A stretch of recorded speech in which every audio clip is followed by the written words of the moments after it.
Collector பார்த்தா படிப்பு கிடைக்கும்னு பக்கத்து ஊர் வாத்தியார் சொன்னதை கேட்டு ஒரு விட்டு தனியை ஓடி வந்திருக்க. எனக்கும் படிக்கணும் என்று ஆய வர்றப்ப உங்களுக்கும் எனக்கும் கிடைச்ச கல்வி இன்னும் அவங்களுக்கு கிடைக்கலன்றது என்னை உறுத்திக்கிட்டே இருக்கு. இது உங்க காடு. உங்க யாருக்கு எந்த பிரச்சனைனாலும் உங்களுக்காக நான் வந்து நிப்பேன்.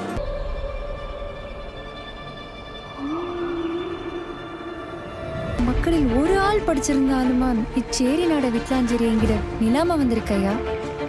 படியேன் என்றோ படிச்சாலா படிப்பாலும் நினைக்கு உள்ளொன்மை தரிக. நம் சேரி நாட்டுல பெண்ணாலும் அவ்வனதேவதை எப்படா படிப்பை கொண்டு வரிவாடதோ என்று பார்த்திருப்பிட. நான் எந்த நம்பிக்கையோடு குண்டை விட்டுறாங்கன்னதோ அதே நம்பிக்கையோடான் குண்டை. அந்த பொண்ணு என்னதான் சார் சொல்லுது?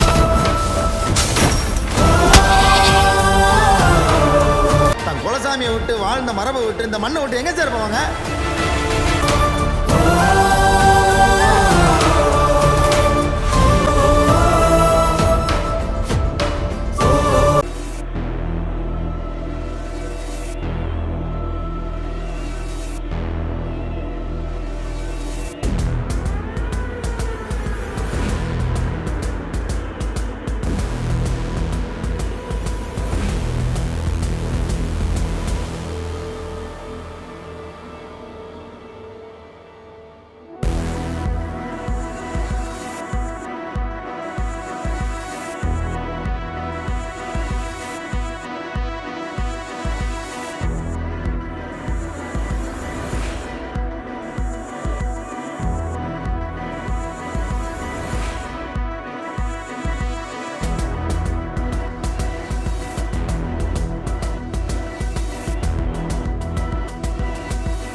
வணக்கம் மக்களே, welcome back to movie voice Tamil. இன்றைக்கி நம்ம இந்த வீடியோவில் எதை பற்றி பார்க்க போகிறோன்னா, இப்போது ரீசெண்டாக தேட்டரில் ஓடிக்கிட்டு இருக்கிற நம்ம அருள்நிதி நடிப்பில் வெளியாகிருக்க படம் தான் அருள்வான். அவங்க அந்த படத்தோட ஃபுல் ரிவ்யூ தான் நம்ம பார்க்க போகிறோம். சரி, ஓகே மக்களே, இப்போ இந்த படத்தோட ஒன்லைன் என்னன்னு நம்ம பார்த்துட்டு வந்துடலாம். இந்த படத்தோட ஒன்லைன் என்னன்னு பார்த்தீங்கன்னா, தேனி மாவட்டத்தில் இருக்கிற ஒரு மலை கிராமம். அந்த மலை கிராமத்தில் வந்து ஒரு காட்டுவாசி மக்கள் பழங்குடி மக்கள் இருக்காங்க. அந்த மக்களில் வந்து ஒரு பொண்ணு இருக்குது. அந்த பொண்ணு பேர் வந்து குறிஞ்சி. அந்த பொண்ணு ரொம்ப சந்தோஷமாக அதோட குடும்பத்தோட அந்த மலை கிராமத்தில் வாழ்ந்துக்கிட்டு இருக்கு. அப்போது அந்த மலை கிராமத்துக்கு வந்து ஃபாரஸ்ட் ஆஃபீஸராக நம்ம ஜான் விஜய் அவர் வந்து வராரு.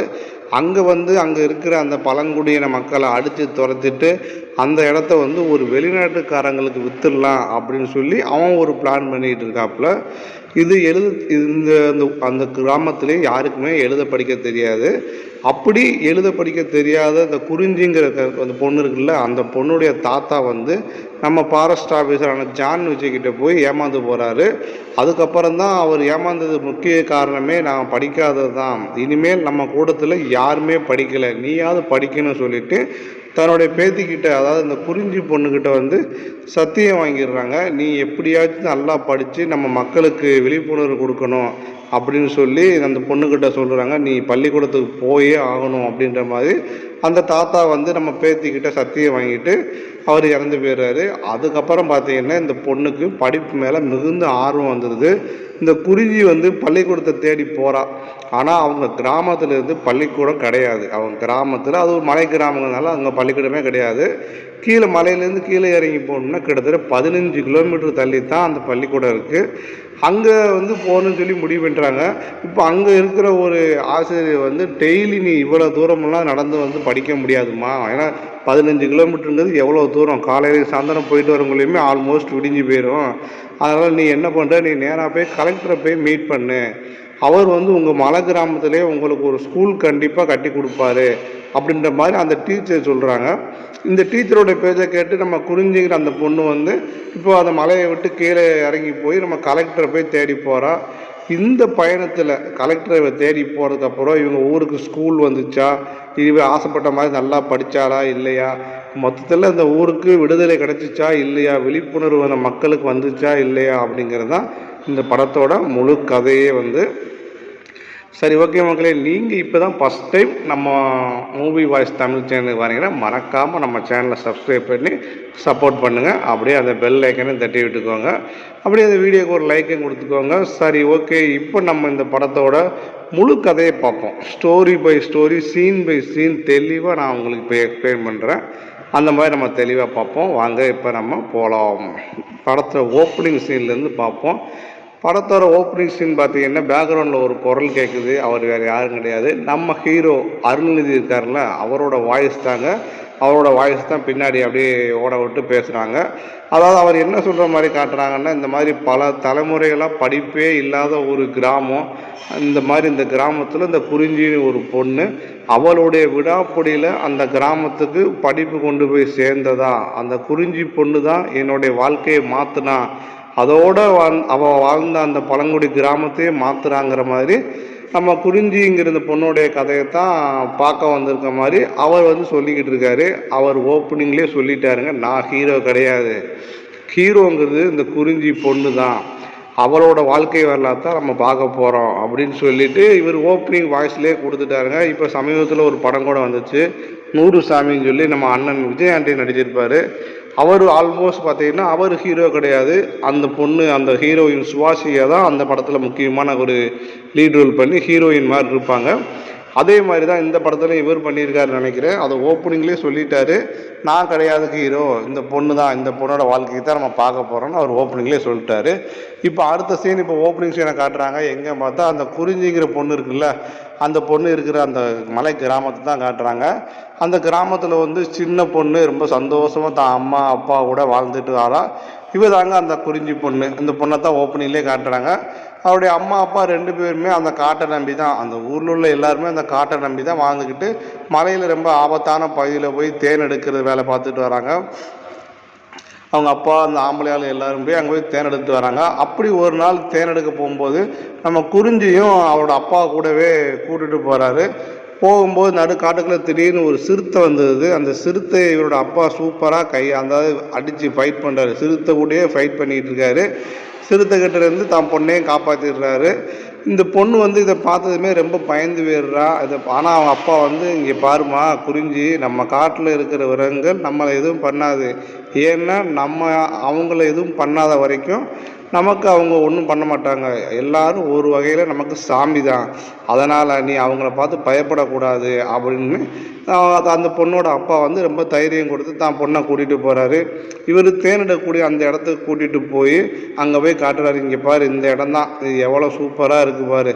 ஆனால் அந்த இடத்துல ரொம்ப ஆபத்தான இடம் இருக்குது. ஏன்னா இங்கே தான் தேனீகள் ரொம்ப ஆபத்தான குழாய்கள் இருக்குது, குழவிகள் இருக்குது, அது கொட்டுச்சுன்னு ரொம்ப உயிருக்கு பயம், அப்பா அந்த வேலையை தான் பார்த்துக்கிட்டு இருக்கேன் அப்படின்னு சொல்லி அவரோட வேலையை அந்த பொண்ணுக்கு எடுத்து காட்டிகிட்டு இருக்காரு. இப்போ டக்குன்னு இன்னொரு சீனை காட்டுறாங்க, இன்னொரு இடத்த காட்டுறாங்க. அங்கே பார்த்தீங்கன்னா அந்த குறிஞ்சி பொண்ணோட அம்மாவை தான் காட்டுறாங்க. அந்த அம்மா அந்த கிராமத்திலே இயற்கையாக விவசாயம் பண்ணிக்கிட்டு இருக்காங்க. ரொம்ப சந்தோஷமாக அந்த கிராமத்திலே இயற்கையாக விவசாயம் பண்ணிக்கிட்டு இருக்காங்க. இப்படி ஒரு சந்தோஷமான வாழ்க்கையை இவங்கெல்லாம் வாழ்ந்துக்கிட்டு இருக்காங்க. இவங்கெல்லாம் இப்படி சந்தோஷமாக இருக்கும்போது இந்த குறிஞ்சி இருக்கார்ல, அவருடைய அப்பா வழக்கம் போல் தேனெடுக்க காட்டுக்கு போயிட்டு இருக்கும்போது போகிற வழியில் ஒரு இடத்துல பார்த்திங்கன்னா சின்ன பசங்க எல்லாம் ஸ்கூலுக்கு போய்கிட்டு இருக்காங்க. அந்த இடத்துல பகுதுறை அப்படின்னு சொல்லி ஒரு இடத்த சேர்ந்தவங்க ஸ்கூலுக்கெல்லாம் போய்கிருக்காங்க. இவங்க எல்லாம் எங்கே போகிறாங்க அப்படின்னு சொல்லி அந்த சின்ன பொண்ணு குறிஞ்சி தான் அப்பா கிட்ட கேட்குறாங்க. அவங்க எல்லாருமே பள்ளிக்கூடத்துக்கு போகிறாங்கம்மா அப்படின்னு அவங்க அப்பா சொல்கிறாரு. இந்த பொண்ணுக்கு ரொம்ப ஷாக்காக இருக்குது, ஏன் இருந்து பள்ளிக்கூடம் போகிறாங்களா, எதுக்குப்பா, அங்கே பள்ளிக்கூடத்தில் போய் என்ன சொல்லி கொடுப்பாங்க அப்படின்ற மாதிரி இந்த பொண்ணு அவங்க அப்பாட்ட கேட்க ஆரம்பிக்கு. அவரும் இந்த மாதிரி பள்ளிக்கூடத்தில் நிறைய இப்போ சொல்லி கொடுப்பாங்க, பாடம் எடுப்பாங்க, புத்தகம் கொடுப்பாங்க, தெரியாத விஷயங்கள் எல்லாம் நம்ம கற்றுக்கலாம் அப்படின்ற மாதிரி அவங்க அப்பா சொல்லிக்கிட்டு இருக்காரு. உடனே இதை கேட்குற இந்த குறிஞ்சி பொண்ணுக்கு ரொம்ப ஆசை வந்துடுது. அப்பா நானும் பள்ளிக்கூடத்துக்கு போகணும்ப்பா அப்படின்னு அந்த பொண்ணு ரொம்ப ஆசையாக சொல்லுது. ஆனால் அந்த பொண்ணோட அப்பா முடியாதுமா, நம்ம கிராமத்துலேருந்து அந்த பள்ளிக்கூடம் கிட்டத்தட்ட 15 கிலோமீட்டர் தள்ளி இருக்குது, அவ்வளோ தொலைவெல்லாம் உன்னால் போக முடியாது, அவ்வளோ தூரத்தில் ஒன்றால் எங்களால் ஒன்று அங்கே அனுப்பவும் முடியாது அப்படின்னு அந்த பொண்ணோட அப்பா சொல்லிக்கிட்டு இருக்காரு. இப்போ சில வருஷத்துக்கு முன்னாடியே இப்போ ஒரு சின்ன ஃப்ளாஷ்பேக் மாதிரி சொல்கிறாங்க. அதாவது சில வருஷங்களுக்கு முன்னாடியே இவங்க கிராமத்தில் வந்து பள்ளிக்கூடத்தை கட்டி கொடுத்துருக்காங்க. ஆனால் நம்ம கிராமத்துலேருந்து எந்த குழந்தையும் படிக்கிறதுக்கு அந்த ஸ்கூலுக்கு போகாதனால அந்த பள்ளிக்கூடத்தை மூடிட்டாங்க. இப்போ உனக்கு படிக்கணும் தானே, வா பார்த்துக்கலாம் அப்படின்ற மாதிரி அவங்க அப்பா சொல்லிட்டு கூப்பிட்டு போகிறாரு. அதாவது இங்கே வந்து இவர் பேசுகிறாங்கல்ல, இந்த லாங்குவேஜ் வந்து காடார் மொழின்னு சொல்லி ஒரு லாங்குவேஜ் தாங்க. அதாவது தமிழும் மலையாளமும் மிக்ஸ் பண்ணி எடுத்திருப்பாங்க. இது கேரளா பார்டர், மேற்கு தொடர்ச்சி மலையில் வாழ்கிற வந்து ஒரு காடார் இன மக்களை தான் இந்த காட்டியிருப்பாங்க. இதில் வந்து இவங்க வந்து கொஞ்சம் அதாவது நமக்கு புரியணும்னு சொல்லி அங்கே கீழே வந்து நமக்கு டப்பிங் பண்ணுற மாதிரி கொடுத்துருக்காங்க. இது எனக்கு என்னமோ சரியாக செட் ஆகலை. இவங்க லாங்குவேஜ் வந்து ரொம்பவே நமக்கு புரியலை, வித்தியாசமாக தான் இருக்குது. மேக்ஸிமம் யாருக்குமே புரியாது. இப்படிப்பட்ட மொழியை தான் இந்த மக்கள் வந்து பேசிக்கிட்டு இருக்காங்க. அவங்க வந்து ஒரு குழுவாக வாழ்ந்துக்கிட்டு இருக்காங்க.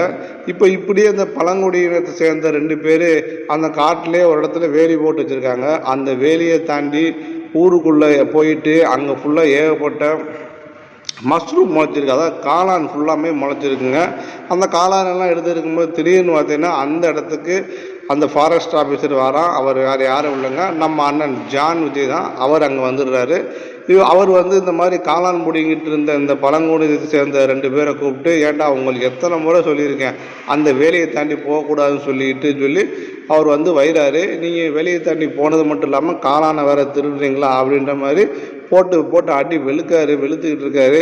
அதாவது அந்த வேலியை ஊர்க்காரங்க யாரும் அந்த வேலையை தாண்டி போகக்கூடாது அப்படின்ற மாதிரி எல்லாருக்கும் பொதுவான காட்டு வழியை பாதையாக இருக்குன்னு சொல்லி போட்டுக்கிட்டாங்க.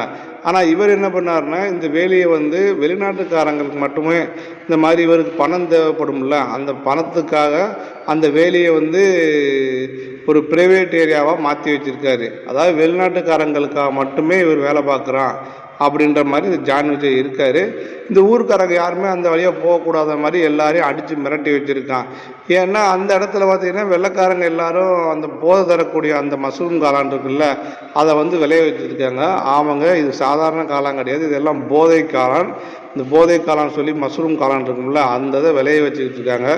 அதை இவங்க போய் நார்மல் காளான்னு சொல்லி இவங்க பிடிங்கிட்டு இருக்காங்க. இதெல்லாம் இந்த மக்களுக்கு தெரியாது, ஆனால் ஜான் விஜய் தெரிஞ்சு போட்டு அடிச்சுக்கிட்டு இருக்காரு. இப்படியே இதெல்லாம் போயிட்டு இருக்கும்போது இன்னும் கொஞ்ச நாளில் இந்த காட்டில் இருக்கக்கூடிய அந்த மக்களை வந்து எல்லாரையும் அடித்து விரட்டி இந்த மலையை விட்டு வெளியே ஓட விடணும்னு சொல்லி நம்ம வில்லனான ஜான் விஜய் வந்து பிளான் பண்ணிகிட்டு இருக்காரு. இப்படி இவங்கெல்லாம் பிளான் பண்ணிகிட்டு இருக்காரு. இந்த சமயம் பார்த்திங்கன்னா இன்னொரு பக்கம் காட்டுறாங்க, கனிங்கன்னு சொல்லி ஒரு ஆஃபீஸ் பக்கம் இருக்கிற ஒரு நகரத்தை காட்டுறாங்க. அங்கே வந்து பார்த்திங்கன்னா நம்ம காளி வெங்கட் இருக்கார்ல, அவர் வந்து இந்த மாதிரி மக்களுக்கு ஏதாவது உதவி பண்ணணும், நல்லது பண்ணணும்னு சொல்லி மலையில் எந்த படிப்பறிவுமே இல்லாத ஒரு மக்களுக்கு கவர்மெண்ட் சைட்லேருந்து வரக்கூடிய அந்த சலுகைகள்லாம் அவங்களுக்கு போய் சேரணும் அப்படின்ற மாதிரி அவர் ஒரு பக்கம் போராடிட்டு இருக்காரு. ஒரு நாள் பார்த்தீங்கன்னா நம்ம அண்ணன் காளி வெங்கட் இந்த ஊரை நோக்கி போய்கிட்டு இருக்காரு. அந்த இடத்துல பார்த்தீங்கன்னா நம்ம ஜான் விஜய் வந்து நம்ம காளி வெங்கட்டை கூப்பிட்டு மிரட்டுறாரு, டேய் நீ அங்கே போகாத, நீ சும்மாவே எல்லாத்தையும் போய் எடுத்து கொடுப்பான், நான் அவங்கள காலி வரணும்னு பிளான் பண்ணிக்கிட்டு இருக்கேன், அதனால் நீ அங்கே போகாதான்னு சொல்லி அவரை போய் மிரட்டுறாரு.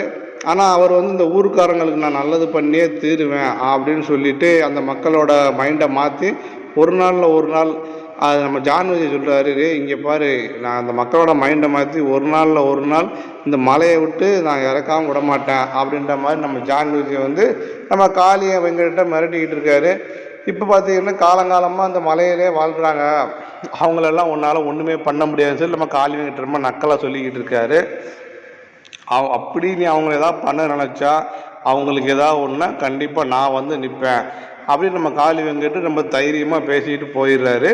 இப்போ இந்த பழங்குடி மக்களை வந்து நம்ம காளி வெங்கட் வந்து ஒரு சமூக நீதி உதவியாளராக இருக்கார். அந்த உதவியெல்லாம் பண்ணிக்கிட்டு இருக்காரு. இதெல்லாம் ஒரு பக்கம் போய்கிட்டு இருக்கும்போது நம்ம குறிஞ்சியோட தாத்தா இருக்கார்ல, அவர் தாங்க மூப்பார் சொல்லி இந்த படத்தில் கூப்பிடுறாங்க. கிட்டத்தட்ட அந்த கிராமத்தோட தலைவர் அவர் தாங்க. இந்த மாதிரி மூப்பாருங்கிற ஒரு மிக வயசான ஒரு பெரியவர். இந்த பெரியவரை வந்து எப்படியாச்சும் தான் வலையில் சிக்க வச்சுட்டா அந்த மக்களை அங்கிருந்து வெளியேற்றிடலாம் அப்படின்னு ஒரு திட்டத்தை தீட்டுறாரு நம்ம ஜான் விஜய்.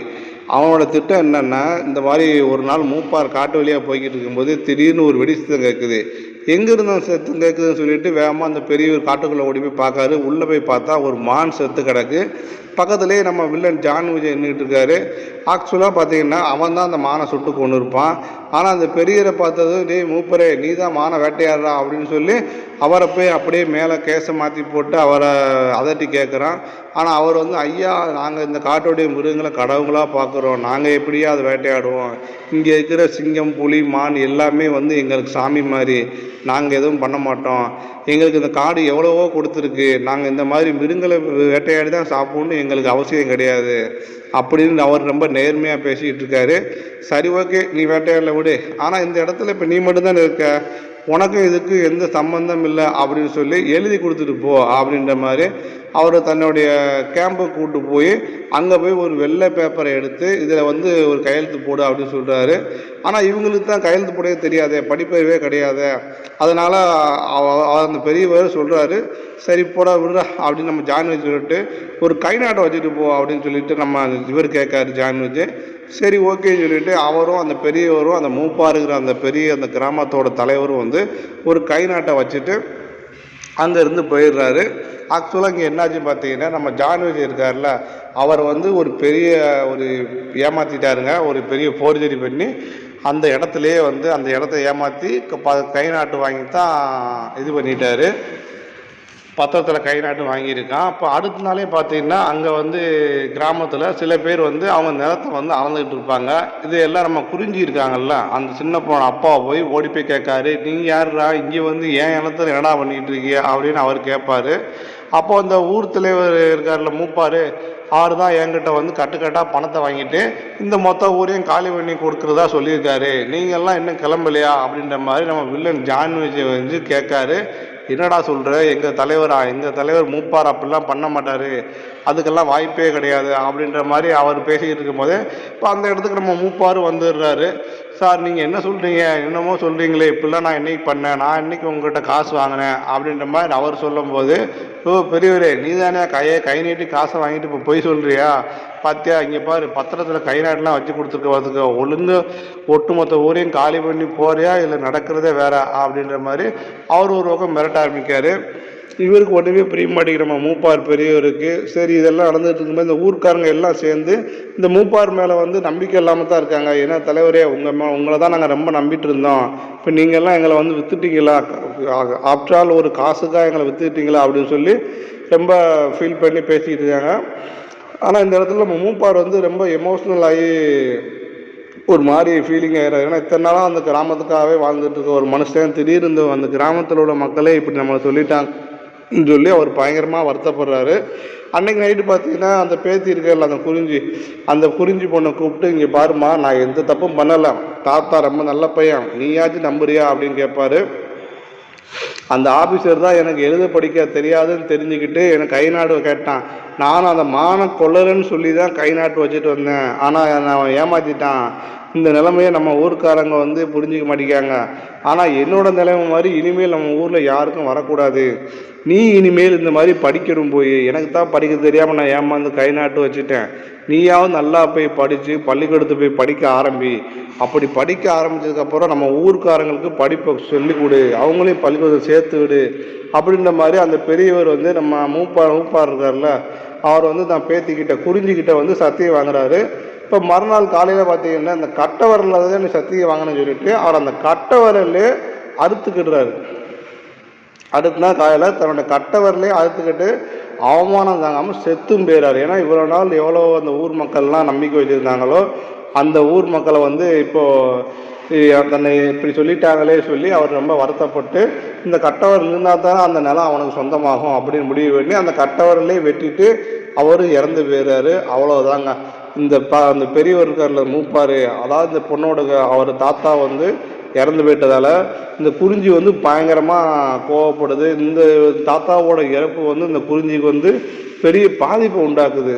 இப்போ அடுத்த நாள் காட்டுறாங்க, அந்த கிராமத்தை விட்டு ஓடி போய் பக்கத்தில் இருக்கிற மலை கிராமத்தில் பள்ளிக்கூடத்துக்கு ஓடி வந்து சேர்றான். அவங்க டக்குன்னு முடிவு பண்ணிட்டான். அந்த நைட்டு ஃபுல்லாக சிந்தனையிலே இருந்திருக்கா, தாத்தா இறந்துட்டாரு, ஓகே விட்டாச்சு, ஆனால் தாத்தா எனக்கு சத்தியம் வாங்கியிருக்காரு, நான் எப்படியாவது படிக்கணும் அப்படின்னு சொல்லி முடிவு பண்ணி காலையில் அவங்க வீட்டில் யாருக்குமே சொல்லாமல் கொள்ளாமல் அங்கேருந்து பள்ளிக்கூடத்துக்கு போய் சேர்ந்துடுறான். அப்படியே அந்த பள்ளிக்கூடத்துக்கு போகிறாங்க. அங்கே போய் ஒரு லேடி டீச்சர் இருக்காங்க. அவங்கக்கிட்ட போய் நான் எப்படியாவது படிக்கணும், என்னையும் சேர்த்துக்கோங்க அப்படின்ற மாதிரி இந்த பொண்ணு கேட்குறா. அந்த டீச்சரும் சரி ஓகே, நீ ஓடி வந்திருக்கல, அந்த ஊர்லேருந்து கிட்டத்தட்ட இங்கேருந்து 15 கிலோமீட்டர் இருக்குது, உன்னால் டெய்லி எப்படி வர முடியும், எப்படி வந்துட்டு போக முடியும், இன்றைக்கி ஒரு நாள் வந்த இதே மாதிரி எப்படி டெய்லி வர முடியும், எப்படி ஒரு நாள் வந்துட்டு போக முடியும், அது மட்டும் இல்லாமல் இது காடு, நைட்டில் நீ போகும்போது ரொம்ப லேட் ஆயிரும், இருட்டுகள் ஆயிரும், லைட்டு கிடையாது, மிருகங்கள் வரும், உன்னால் இவ்வளோ தூரம் அலைய முடியாது, நான் உனக்கு ஒரு ஐடியா கொடுக்குறேன், நீ போய் கலெக்டரை போய் பாரு, அவர் உங்கள் ஊர்லேயே ஒரு பள்ளிக்கூடத்தை கட்டி கொடுப்பாரு அப்படி அந்த டீச்சர் சொல்கிறாங்க. இப்போ இந்த விஷயத்தை போய் இப்போ இந்த பொண்ணு ரொம்ப யோசிச்சுக்கிட்டே இருக்குது, கலெக்டரை போய் பார்க்கணுமா, என்னடா பண்ணலாம் சொல்லி யோசிச்சுக்கிட்டே மேலே கிராமத்துக்கு போகுது. அங்கே போய் தான் அம்மா கிட்டையும் அப்பா கிட்டையும் இந்த மாதிரி ஒரு விஷயத்தை இந்த பொண்ணு சொல்லுது. அந்த அம்மா வந்து இந்த பொண்ணை பார்த்து, வேண்டாம்மா, நம்ம கூட்டத்திலேருந்து யாரும் படிக்கக்கூடாது, நம்ம படிக்க போகிறதுலாம் நமக்கு தேவையில்லாத வேலை, ஒழுங்கா நீ காட்டில் வந்து விவசாயம் பண்ணு அப்படின்னு சொல்லி அந்த பொண்ணோட அம்மா வந்து திட்டுறாங்க. ஆனால் அந்த பொண்ணோட அப்பா வந்து, விடு, உங்கள் அம்மா அப்படித்தான், எல்லாரும் முட்டா பயலுக, படிக்காத காட்டாங்க, ஆனால் நீ இனிமேல் படிக்கணும், நான் பார்த்துக்கிறேன், கவலைப்படாத, உன்னை நான் கண்டிப்பாக படிக்க வைக்கிறேன் அப்படின்ற மாதிரி அவர் வாக்கு கொடுக்காரு. இப்போ அப்படியே கொஞ்ச நாள் ஆயிடுச்சு. இந்த பொண்ணு வந்து குறிஞ்சி வந்து வயசுக்கு வேற வந்துடுறான். அதாவது இந்த ஊரில் பார்த்தீங்கன்னா மலைக்கிராம பக்கத்தில் வயசுக்கு வந்துட்டாலே உடனே கல்யாணம் பண்ணி வைக்கிற சுச்சுவேஷன் தான் இருக்கும். அந்த காலத்தில் வந்து ஆக்சுவலாக நம்ம ஊரில் நிறைய பேர் பார்த்திங்கன்னா கல்யாணம் வயசுக்கு வந்துட்டு ஒரு 15 வயசுலையோ 20 வயசுலையோ கல்யாணம் பண்ணி தான் கொடுத்துட்றாங்க, படிப்பெல்லாம் பார்க்காம கல்யாணம் பண்ணி தான் கொடுக்காங்க இப்போ உள்ள நாகரிக காலத்துலேயும். அப்போது அங்கே உள்ள காலத்தில் எப்படி இருக்கும் ஒரு மலை கிராமத்தில், அப்படித்தான் அந்த மாதிரி வழக்கப்படி இந்த பொண்ணுக்கு வந்து சடங்குகள் சம்பவங்கள் எல்லாம் பண்ணிக்கிட்டு இருக்காங்க. இந்த சடங்கெல்லாம் நம்ம ஊர் தலைவர் எல்லாம் ஒன்று கூடி நம்ம குறிஞ்சியோட அம்மா அப்பா கிட்ட வந்து வழக்கப்படி பொண்ணு வயசுக்கு வந்துட்டா உடனே அவளை கல்யாணம் பண்ணி கொடுத்துடணும், இப்போவே 4 மாப்பிள்ளை ரெடியாக இருக்கா, அந்த மாப்பிள்ளைய நேரடியெல்லாம் வரமாட்டாங்க, ஒவ்வொருத்தருக்கும் ஒரு கல்லை கொடுத்து அனுப்பியிருக்கேன், அந்த கல்லை எந்த கல்லை வந்து நம்ம குறிஞ்சி வந்து செலக்ட் பண்ணுறாலோ உடனே கல்யாணம் தான். அதாவது 4 மாப்பிள்ளை இருப்பாங்க, 4 மாப்பிள்ளைகளும் நேரெல்லாம் பார்க்க முடியாது, கல் தான் மாப்பிள்ளை, கல்லை வந்து எந்த கல் பிடிச்சிருக்கோ அந்த கல்லை உன் பொண்ணு எடுத்தான்னா அந்த கல்லை கட்டிக்க வேண்டியதான். கல்லை இல்லைங்க, கல்லோட இப்போ அந்த கல் வச்சுருக்கிற மாப்பிள்ளைய, அவன் அழகாக இருக்கான் அசிங்கமாக இருக்கான் அதெல்லாம் பார்க்கக்கூடாது, அவனை தான் கல்யாணம் பண்ணிக்கணும். இந்த மாதிரி ஊர் தலைவர் வந்து இப்போ ஊர் தலைவராக இருக்கவங்க 4-5 பெரிய ஆளுங்க வந்து சொல்லிட்டு போயிடுறாங்க. இப்போ வந்து இவங்கெல்லாம் சொல்லிக்கிட்டு இருக்கும்போது அதே மாதிரி வழக்கத்தமாக கொண்டு வந்துட்டாங்க, கல்லை கொண்டு வந்து இந்த வந்தாப்பா இதில் எது கல்லை நீ செலக்ட் பண்ணுமா அப்படின்ற மாதிரி அந்த பொண்ணுக்கிட்ட கேட்குறாங்க. இப்போ அந்த பொண்ணு வந்து என்ன சொல்கிறான்னா, இப்போதைக்கு நான் எந்த கல்லையும் எடுக்க மாட்டேன், எடுக்க போகிறது கிடையாது, எனக்கு படிப்பு தான் முக்கியம், நான் படிக்கணும், நான் படிக்க போகிறேன், நான் தாத்தாவுக்கு சத்தியம் பண்ணி கொடுத்துருக்கேன் அப்படி அந்த பொண்ணு குறிஞ்சி இதெல்லாம் சொல்லிக்கிட்டு இருக்கா. ஆனால் வந்து பார்த்திங்கன்னா அந்த நேரத்தில் வந்து பார்த்திங்கன்னா இந்த குறிஞ்சியை வந்து எப்படியா ஒத்துக்க வைக்கணும்னு சொல்லி இந்த ஊர் தலைவர் வந்து சரி ஓகே நீ படிக்க போ, உனக்கு ஒரு பிரச்சனை கிடையாது, கண்டிப்பாக நாங்களே உன்னை படிக்க வைக்கிறோம், ஆனால் இப்போதைக்கு ஒரு கல்லை செலக்ட் பண்ணி கொடுத்துட்டு போ, இது நம்மளுடைய சம்பிரதாயம், இதை வந்து நீ கொடுக்கலன்னா இது சாமி குத்தமாகி போயிடும் அப்படின்னு சொல்லி அவர் மனசில் மாற்றுறாங்க. ஆனால் இந்த பொண்ணுக்கு சரி ஓகே நம்மளை தான் கல்யாணத்தும் இப்போதைக்கு கல்யாணம் பண்ண மாட்டாங்களே, பள்ளிக்கூடத்துக்கு அனுப்புகிறாங்களே, அந்த ஊர் தலைவரை நம்பி அந்த பொண்ணு ஒரு கல்லை செலக்ட் பண்ணிடுறான். அதுக்கப்புறம் தான் தெரிய வருது அவளை சும்மா ஏமாற்றிருக்காங்க அப்படின்னு, அவங்க ஏமாத்துறதுக்காக சொல்லியிருக்காங்கன்னு சொல்லிட்டு இன்னும் கொஞ்ச நாள் அந்த பொண்ணுக்கு கல்யாணம் பண்ணி வச்சுருவாங்க. அதுலேருந்து கல்யாணம் பண்ணி வச்சுருவாங்கன்னு இந்த பொண்ணுக்கு தெரிய வருது. இப்போ அதுலேருந்து எப்படியாவது தப்பிக்கணும்னு சொல்லி இந்த பொண்ணு நேராக கலெக்டரை போய் மீட் பண்ணி எங்கள் ஊருக்கு ஸ்கூல் கொண்டு வரணும் அப்படின்னு இந்த குறிஞ்சி பொண்ணு அன்னைக்கு ராத்திரியாக ஊரை விட்டு ஓட ஆரம்பிக்கிறான். அப்போ வீட்டை விட்டு ஓடிட்டான்னு அவங்க அம்மாவுக்கு தெரிஞ்சதுமே அவங்க காட்டுக்குள்ளே தேடிட்டு போய்கிட்டு இருக்கும்போது திடீர்னு இந்த குறிஞ்சியோட அம்மாவை யாரோ எட்டி உதைக்கிறாங்க. யாருன்னு பார்த்தா இன்னொரு பக்கம் அந்த குறிஞ்சியோட அப்பா இருக்கார்ல, அவர் வழக்கப்படி இந்த சாமி வேஷம் கட்டி ஆடிக்கிட்டு இருப்பார். ஒருவங்க குறிஞ்சி தேடி போனவங்க அம்மா காட்டில் யாரோ அடித்து போட்டாங்க, அவங்களுக்கு என்ன ஆச்சரியே தெரில. இது எதுவுமே தெரியாமல் பள்ளிக்கூடம் தான் முக்கியம்னு சொல்லி நம்ம அந்த பொண்ணு தேடி போச்சுல, கலெக்டர் தேடி போன அந்த குறிஞ்சி மலையை விட்டு இறங்கினதும் அங்கே சில சம்பவங்கள் நடந்திருக்கு. அது என்னன்னு நம்ம காட்டில் எங்கேருந்தோ பயந்து ஓடி வந்து ரோட்டை கிராஸ் பண்ணும்போது குறிஞ்சிக்கு கார் மோதி ஒரு பயங்கரமான ஆக்சிடென்ட் வேறு ஏற்படுது. இந்த ஆக்சிடென்ட்டுக்கு அப்புறம் குறிஞ்சியோட நிலைமை என்ன ஆச்சுன்னு தெரியல. அவள் ஆசைப்பட்டபடி அந்த கலெக்டரை போய் நேரில் மீட் பண்ணி அவங்க கிராமத்துக்கு பள்ளிக்கூடத்துக்கு கொண்டு வந்தாளா இல்லையா, அந்த கிராமத்தில் இருந்த அவங்க அம்மா அப்பாவோட நிலைமை என்னாச்சு, இப்படி பல கேள்வி வருதுங்க. இந்த இடத்துல தாங்க பயங்கரமான ஒரு இது போடுறாங்க, அதாவது இன்ட்ரோல் போடுறாங்க. இந்த பொண்ணுக்கு ஆக்சிடென்ட் ஆகுதுல்ல, அந்த இடத்துல கரெக்டாக இன்ட்ரோல் போடுறாங்க. இதுக்கப்புறம் என்ன ஆச்சுங்கிறது தான் இந்த படத்தில் வந்து முக்கியமான சீனுங்க. இதுக்கப்புறம் தான் நம்ம ஹீரோ அருள்நிதி இதுக்கப்புறம் தான் உள்ளே வருவார். அதையும் நம்ம தெளிவாக பார்த்துக்கலாம். இப்போ இன்ட்ரோவுக்கு அப்புறம் என்ன நடந்துச்சுன்னு வாங்க தெளிவாக போய் பார்க்கலாம். அதாவது இன்ட்ரோலுக்கு முன்னாடி பார்த்திங்கன்னா இவள் மலையிலேருந்து இறங்கி வந்து இவளுக்கு ஆக்சிடென்ட் ஆகிற மட்டும்தான் காட்டியிருப்பாங்க. இப்போ இன்ட்ரோலுக்கு அப்புறம் தான் இவள் மலையிலேருந்து இறங்கி வந்ததுக்கப்புறம் என்ன ஆச்சு அப்படின்னு சொல்லி தெளிவாக காட்டே ஆரம்பிக்காங்க. அதாவது இவள் மலையிலேருந்து இறங்கி வந்துட்டா, இறங்கி வந்து இவள் போய் எல்லா மக்கள்கிட்டையுமே கேட்குறா. அங்கே இருக்கிற மக்கள்கிட்ட போய் நான் கலெக்டரை பார்க்கணும், யார் எப்படி பார்க்கறது அப்படின்னு சொல்லி கேட்டுக்கிட்டு இருக்கா. ஆனால் இவளோட பாஷை வந்து யாருக்குமே புரியாது. அதனால் அப்படியே அன்னைக்கு முழுக்க எல்லோரும் ஏதோ பிச்சை தான் கேட்கா அப்படின்னு சொல்லிட்டு இவளை அவாய்ட் பண்ணிகிட்டே போயிடுறாங்க. அப்படியே அன்னைக்கு ராத்திரி ஆயிடுச்சு. இவள் வந்து வேறு வழியே கிடையாதுன்னு சொல்லி அந்த ராத்திரியில் பஸ் ஸ்டாண்டில் போய் படுத்து தூங்கிட்டு இருக்கா. அந்த பஸ் ஸ்டாண்டில் பார்த்தீங்கன்னா அங்கே நிறைய பேர் சரக்கு அடிச்சிட்டு இருக்காங்க. அப்படி ஒரு ஆளுக்கு குடியாரம் வந்து இந்த பொண்ணுக்கிட்ட வந்து தப்பாக நடந்துக்க ட்ரை பண்ணுறான். உடனே நம்ம குறிஞ்சி பொண்ணு வந்து அங்கேருந்து வேகமாக ஓடி போய் அவன் கண்ணில் படாதபடி பக்கத்தில் இருக்கிற ஒரு கோயிலில் போய் ஒளிஞ்சிக்கிறா. அன்னைக்கு நைட்டு அப்படியே அந்த கோயிலே படுத்து தூங்கிடுறா. மறுநாள் காலையில் காட்டுறாங்க. காலையில் பார்த்தீங்கன்னு வச்சுக்கோங்கமே, அந்த பொண்ணு பயங்கர பசியில் இருக்குது. அப்போது அந்த கோயிலில் வந்து அன்னதானம் போடுறாங்க. அதை வாங்கி சாப்பிட்றா. இப்போ சாப்பிட்டுட்டு மறுநாளும் அந்த பொண்ணு திரும்பவும் ஒவ்வொரு ஆள்கிட்ட போய் இந்த மாதிரி கலெக்டரை எப்படி பார்க்குறது சொல்லி அவளோட பாஷையில் கேட்குறா. யாருக்குமே அவங்க பேசுகிறது புரியவே புரியாது. ஏன்னா அவங்க மொழி இப்போதைக்கு எங்கேயும் இல்லை, அவங்க கிராமத்தில் மட்டும்தான் இருக்குது. அதனால் யாருக்குமே புரியல. அப்படியே நைட் ஆகி போகுது. அன்றைக்கி ராத்திரி சரியான மழை. நல்ல மலையில் நனைஞ்சிக்கிட்டு வேறு வழி இல்லாமல் திரும்பவும் நேற்று இருந்து அதே கோயிலுக்குள்ளே போய் படுத்துக்கிறா. அடுத்த நாள் காலையில் மழையெல்லாம் கொஞ்சம் நின்று போச்சு, எல்லாம் ஓகே ஆச்சு. இப்போ நைட்டு முழுக்க அந்த கோயிலில் நடுங்கிட்டே குறிஞ்சி இருந்திருக்கால, அவளுக்கு கடுமையான காய்ச்சல் அடிக்க ஆரம்பிச்சு. யாருமே அவளை கண்டுக்கல. அப்போ அந்த வழியாக வந்து ஒரு ஜோடி போகிறாங்க, ஒரு ஹஸ்பண்ட் ஒய்ஃப் போகிறாங்க. அவங்க வந்து இந்த பொண்ணு என்னப்பா பயங்கரமாக நடுங்கிட்டு இருக்குன்னு சொல்லி அந்த குறிஞ்சியை போய் பார்க்காங்க. அவங்களுக்கு தெரியுது இந்த பொண்ணு காய்ச்சல் அடிக்க ஆரம்பிக்குன்னு சொல்லி. இப்போ உடனே அவங்க வந்து பக்கத்தில் இருக்க ஒரு ஹாஸ்பிட்டலுக்கு கூட்டு போய் சேர்த்துடுறாங்க. ஹாஸ்பிட்டலில் அவளுக்கு தேவையான அந்த மருத்துவ உதவியெல்லாம் அந்த டாக்டர் பார்த்துக்கிட்டு இருக்காரு. இந்த புருஷன் முன்னாடி 2 பேரும் சேர்ந்து கூட்டு போன பொண்ணு வந்து பேர் என்ன அப்படின்னு கேட்காங்க. அந்த பொண்ணு பேர்லாம் எனக்கு தெரியாது, நாங்கள் ஒரு கோயிலுக்கு போயிருந்தோம், அந்த கோயில் வாசலில் இந்த பொண்ணு ரொம்ப பரிதாபமாக நடுங்கிட்டு இருந்துச்சு குளிரில். அதை பார்த்துட்டு அப்படியே போக முடியல, மனசு கேட்காம நாங்கள் வந்து ஹாஸ்பிட்டலில் கொண்டு வந்து சேர்த்துட்டோம் அப்படின்ற மாதிரி அவங்க சொல்கிறாங்க. சரி ஓகே விடுங்க, இப்போ ஒன்றும் இல்லை, அந்த பொண்ணுக்கு வெறும் குளிர் காய்ச்சல் தான். இப்போ அந்த பொருள் வந்து நார்மல் ஆகிட்டு 2 நாள் சரியாக சாப்பிடாதனால கொஞ்சம் உடம்பு ரொம்ப வீக்காக இருக்குது, ட்ரிப்ஸ் ஏற்றிருக்கோம், பரவாயில்ல நாங்கள் பார்த்துக்குறோம் அப்படின்ற மாதிரி அந்த டாக்டர் வந்து அவங்க அந்த புருஷன் முன்னாடி 2 பேரும் அனுப்பிடுறாங்க. இப்போ யாரும் இல்லாமல் அந்த குறிஞ்சி பொண்ணு அந்த ஹாஸ்பிட்டலுக்கு வந்திருக்கான்னு அந்த டாக்டருக்கு தெரிய வந்ததுமே இப்போ அவர் ஒரு பிளான் பண்ணுறாரு. இந்த குறிஞ்சியை வச்சு ஒரு பிளான் பண்ணி அன்னைக்கு ராத்திரியே அந்த குறிஞ்சியை ஹாஸ்பிட்டலில் விட்டு தலை தெறிக்க ஓடி தப்பிச்சு, அதாவது அவர் ஒரு பிளான் பண்ணுறாரு. இந்த பொண்ணை கொண்டு போய் எங்கேயாவது விற்றுடலாம் அப்படின்னு சொல்லி அவர் ஒரு பிளான் பண்ணிக்கிட்டு இருக்காரு. இதெல்லாம் தெரிஞ்சது அந்த குறிஞ்சி பொண்ணுக்கு தெரிஞ்சிருது. இவங்க பேசுகிறது வந்து, அதாவது இவங்க பேசுகிறது தான் புரியாது, ஆனால் அவங்க பேசுகிறது இந்த பொண்ணுக்கு தெளிவாகவே புரியுது. அதை புரிஞ்சுக்கிறா. உடனே என்ன பண்ணுறான்னா அன்னைக்கு ராத்திரியே தப்பிச்சு ஓடுறா. இப்படி தலைதறிக்க தப்பிச்சு ஓடிக்கிட்டு இருக்கும்போது பார்த்திங்கன்னா அந்த இடத்துல தான் ஒரு கார் மோதி ஆக்சிடென்ட் ஏற்பட்டிருக்கு. இப்படி தான் நமக்கு அந்த ஆரம்பத்தில் நம்ம ஓப்பனிங் சீனில் காட்டினாங்கள்ல, இன்ட்ரோலுக்கு முன்னாடி குறிஞ்சி ஆக்சிடென்ட் நடந்ததா, அதை இப்படி தான் நமக்கு தெளிவாக காட்டுறாங்க. இப்போ இந்த ஆக்சிடென்டான குறிஞ்சியை வந்து திரும்பவும் ஹாஸ்பிட்டல்லையே சேர்த்துருக்காங்க. ஹாஸ்பிட்டலில் டாக்டர்ஸ் எல்லாம் சேர்ந்து நம்ம குறிஞ்சியை அதாவது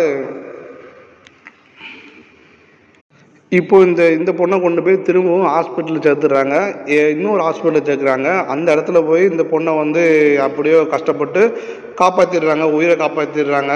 ஆனால் இதுக்கு முன்னாடி ஒரு ஹாஸ்பிட்டலில் இருந்திருப்பாள்ல, அந்த ஹாஸ்பிட்டல்லேருந்து எதுக்கு தப்பிச்சு ஓடி வந்தா அப்படின்னு சொல்லி விசாரிக்கும் போது இந்த பிள்ளைக்கு ஆப்ரேஷன் பண்ணும்போதே தெரிஞ்சு வச்சு, அதாவது இந்த பொண்ணோட கருமுட்டையை எடுத்து விற்றுருக்கான் அந்த டாக்டரு அப்படின்னு சொல்லி இந்த இப்போ ஆப்ரேஷன் பண்ண டாக்டரெல்லாம் கண்டுபிடிச்சிடுறாங்க. அவங்க உடனே போலீஸுக்கும் இன்ஃபார்ம் பண்ணி அவங்களும் இதெல்லாம் நோட் பண்ணிக்கிறாங்க.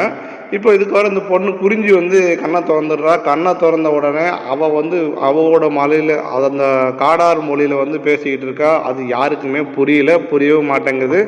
அவள் யார், எப்படி இங்கே வந்திருக்கா, எப்படி இந்த ட்ரீட்மெண்ட் கொடுத்த டாக்டருக்கு எதுவுமே தெரில, போலீஸ்காரங்க புரியல. ஆனால் அவள் திரும்ப திரும்ப இந்த கலெக்டர்னு அந்த வார்த்தையே சொல்லிக்கிட்டே இருக்கா. சரி ஓகே, இவ கலெக்டர்னு சொல்கிறாளே, என்ன காரணம் தெரியல, இப்போ நம்ம போய் கலெக்டர்கிட்ட போய் இந்த விஷயத்தை சொல்லுவோம், அவர் வந்து பார்த்து பேசட்டும் அப்படின்னு சொல்லிட்டு இவங்க பிளான் பண்ணி இப்போ அங்கே போகிறாங்க. அதான் இப்போ தாங்க நம்ம கலெக்டரோட என்ட்ரி. நம்ம கலெக்டர் கேரக்டரில் தான் நம்ம அண்ணன் அருள்நிதி நடிச்சிருக்காரு. அவர் கால் பண்ணி இந்த மாதிரி இந்த பொண்ணுக்கு நடந்த விஷயம் எல்லாத்தையும் சொல்கிறாங்க. உடனே அவர் ஒரு நேர்மையான கலெக்டருங்கனால அவர் நேராக ஹாஸ்பிட்டலுக்கு கிளம்பி வந்துடுறாரு. கிளம்பி வந்து இந்த பொண்ணை பார்த்ததுமே அவருக்கும் குறிஞ்சி பேசுறதுக்கு ஒன்றுமே புரியல. அதாவது அந்த பொண்ணு அப்போயும் காடாறு மொழியில் தான் பேசுது. நம்ம கலெக்டரான அருள்நிதிக்குமே ஒன்றும் புரியல. அவர் கூட இருக்கிற எல்லா அசிஸ்டண்ட்டும் வந்து, சார் இந்த பொண்ணு ஏதோ ஒரு குருவிக்கார பாஷை பேசுகிற மாதிரி இருக்குது அப்படிங்கிற மாதிரி அவர் சொல்கிறாரு. ஐயோ, அது ஒரு குருவிக்கார பாஷெல்லாம் கிடையாது, இது தமிழும் மலையாளம் கலந்த மாதிரி ஒரு பாஷையாக இருக்குது. இது கண்டிப்பாக மலையில் இருக்கக்கூடிய அந்த பழங்குடியின மக்கள் பேசக்கூடிய பாஷை தான். இது நம்ம ஊர் கிராம மக்கள்கிட்ட போய் தொடர்பு வச்சுட்டு இருக்கக்கூடிய ஒரு ஆளை வந்து கூப்பிட்டு வராங்க. அவர் யாருன்னு பார்த்தீங்கன்னா நம்ம அண்ணன் காளி வெங்கட்டை கூப்பிடுறாங்க.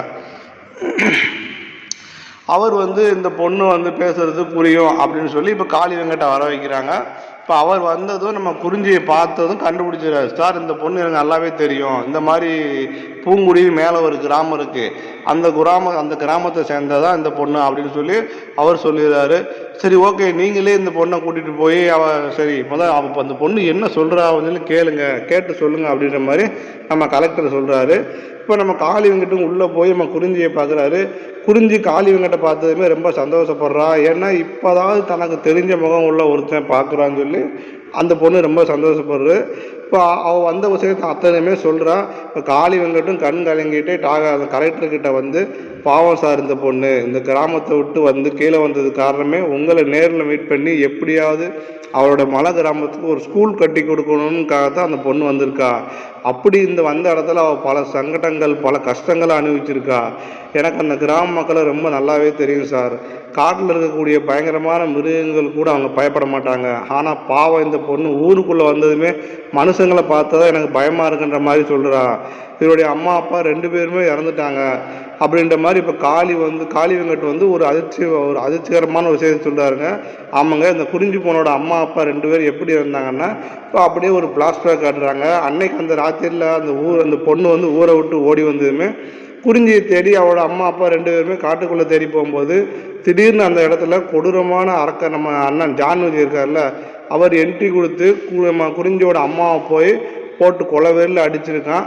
அப்படியும் அடிச்சுட்டு இருக்கும்போது அவங்க அப்பா அவனை போட்டு தாக்கியிருக்காரு. இந்த தாக்குதலோட முடிவில் வந்து குறிஞ்சியோட அம்மாவையும் அப்பாவையும் அந்த ஜான்விஜி தான் கொண்டிருக்கான். ஆனால் ரொம்ப சாகிற மாதிரி கொலை பண்ணியிருக்கான். இது எல்லாமே அவனோட பேராசையெல்லாம் நடந்திருக்கு. இப்படி குறிஞ்சியோட அம்மா அப்பா 2 பேர் இறந்துட்டாங்கிற விஷயத்த காளி வெங்கட் வந்து கலெக்டர்கிட்ட சொல்லிக்கிட்டு இருக்காரு. இந்த பொண்ணுக்கு அந்த விஷயம் எதுவுமே தெரியாது. இதெல்லாம் தெரிய வேண்டாம், நம்ம தெரியாமலே பார்த்துப்போம், அவள் எதுக்காக என்னை பார்க்க வந்தாலோ அதை நான் நிறைவேற்றி கொடுக்குறேன் அப்படின்ற மாதிரி நம்ம கலெக்டர் வந்து சொல்கிறாரு. இனிமேல் குறிஞ்சிக்கு தேவையான அத்தனையுமே நான் பார்த்துக்கிறேன் அப்படின்னு அவள் ஆஸ்பத்திரியிலேருந்து குணமாகி வந்ததுக்கப்புறம் அவளை வந்து இந்த நிலைமைக்கு ஆளான அந்த டாக்டரை ஒரு பக்கம் அரெஸ்ட் பண்ணுறாங்க. அதாவது அந்த கருமுட்டை திரும்பினார்ல அந்த டாக்டரை முதல்ல அரெஸ்ட் பண்ணுறாங்க. அதுக்கப்புறம் நம்ம கலெக்டர் வந்து குறிஞ்சியை வந்து வீட்டுக்கு கூட்டிகிட்டு போய் அவர் நல்லா பார்த்துக்கிற அந்த பிள்ளையை வந்து நல்லா பார்த்துக்கிட்டு அவளை ஒரு நல்ல ஸ்கூலில் கொண்டு போய் சேர்த்து விடணும் மாதிரி அவர் பேசிக்கிட்டு இருக்காரு. இப்போ ஸ்கூலுக்கு கூட்டிகிட்டும் போயிருக்காரு. ஸ்கூலில் வந்து அட்மிஷன்லாம் போட்டாச்சு. என்ன தான் ஸ்கூலில் சேர போகிறோன்னு தெரிஞ்சாலும் அந்த பொண்ணு முகத்தில் ஒரு சந்தோஷமே கிடையாது. என்னாச்சுமா, நீ தான் ஸ்கூலுக்கு போகிறே அப்படின்ற மாதிரி நம்ம கலெக்டர் கேட்காரு. இல்லை சார், நான் இங்கே வந்தது காரணமே என்னுடைய படிப்புக்கு மட்டும் கிடையாது, என் கிராமத்தில் உள்ள எல்லாரும் படிக்கணும், என் கிராமத்தில் உள்ள எல்லா பசங்களும் படிக்கணும், அவங்களுக்கும் அந்த படிப்பறிவு போய் சேரணும் அப்படிங்கிற எண்ணத்தில் மட்டும்தான் நான் வந்தேன். நான் மட்டும் படிக்கிறது எனக்கு விருப்பம் இல்லை சார், என் கிராமத்தில் இருக்க எல்லாரும் படிக்கணும் அப்படின்ற மாதிரி நம்ம குறிஞ்சி பொண்ணு கேட்குறா. இவர் கேட்குறதுல உண்மையான ஒரு நியாயத்தை புரிஞ்சுக்கிறார் நம்ம கலெக்டர் வந்து புரிஞ்சுக்கிறாரு.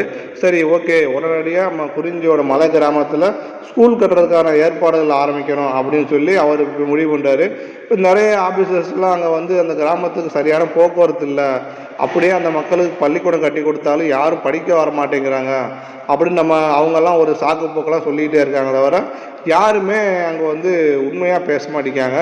சரி ஓகே இவங்களை நம்மனா வேலைக்கு ஆகாதுன்னு சொல்லி நாமளே அந்த மலை கிராமத்துக்கு போய் பார்ப்போம்னு சொல்லி நம்ம கலெக்டர் அந்த குறிஞ்சியை கூட்டிகிட்டு தன்னோட டீமோட அந்த ஊரை நோக்கி போகிறாரு.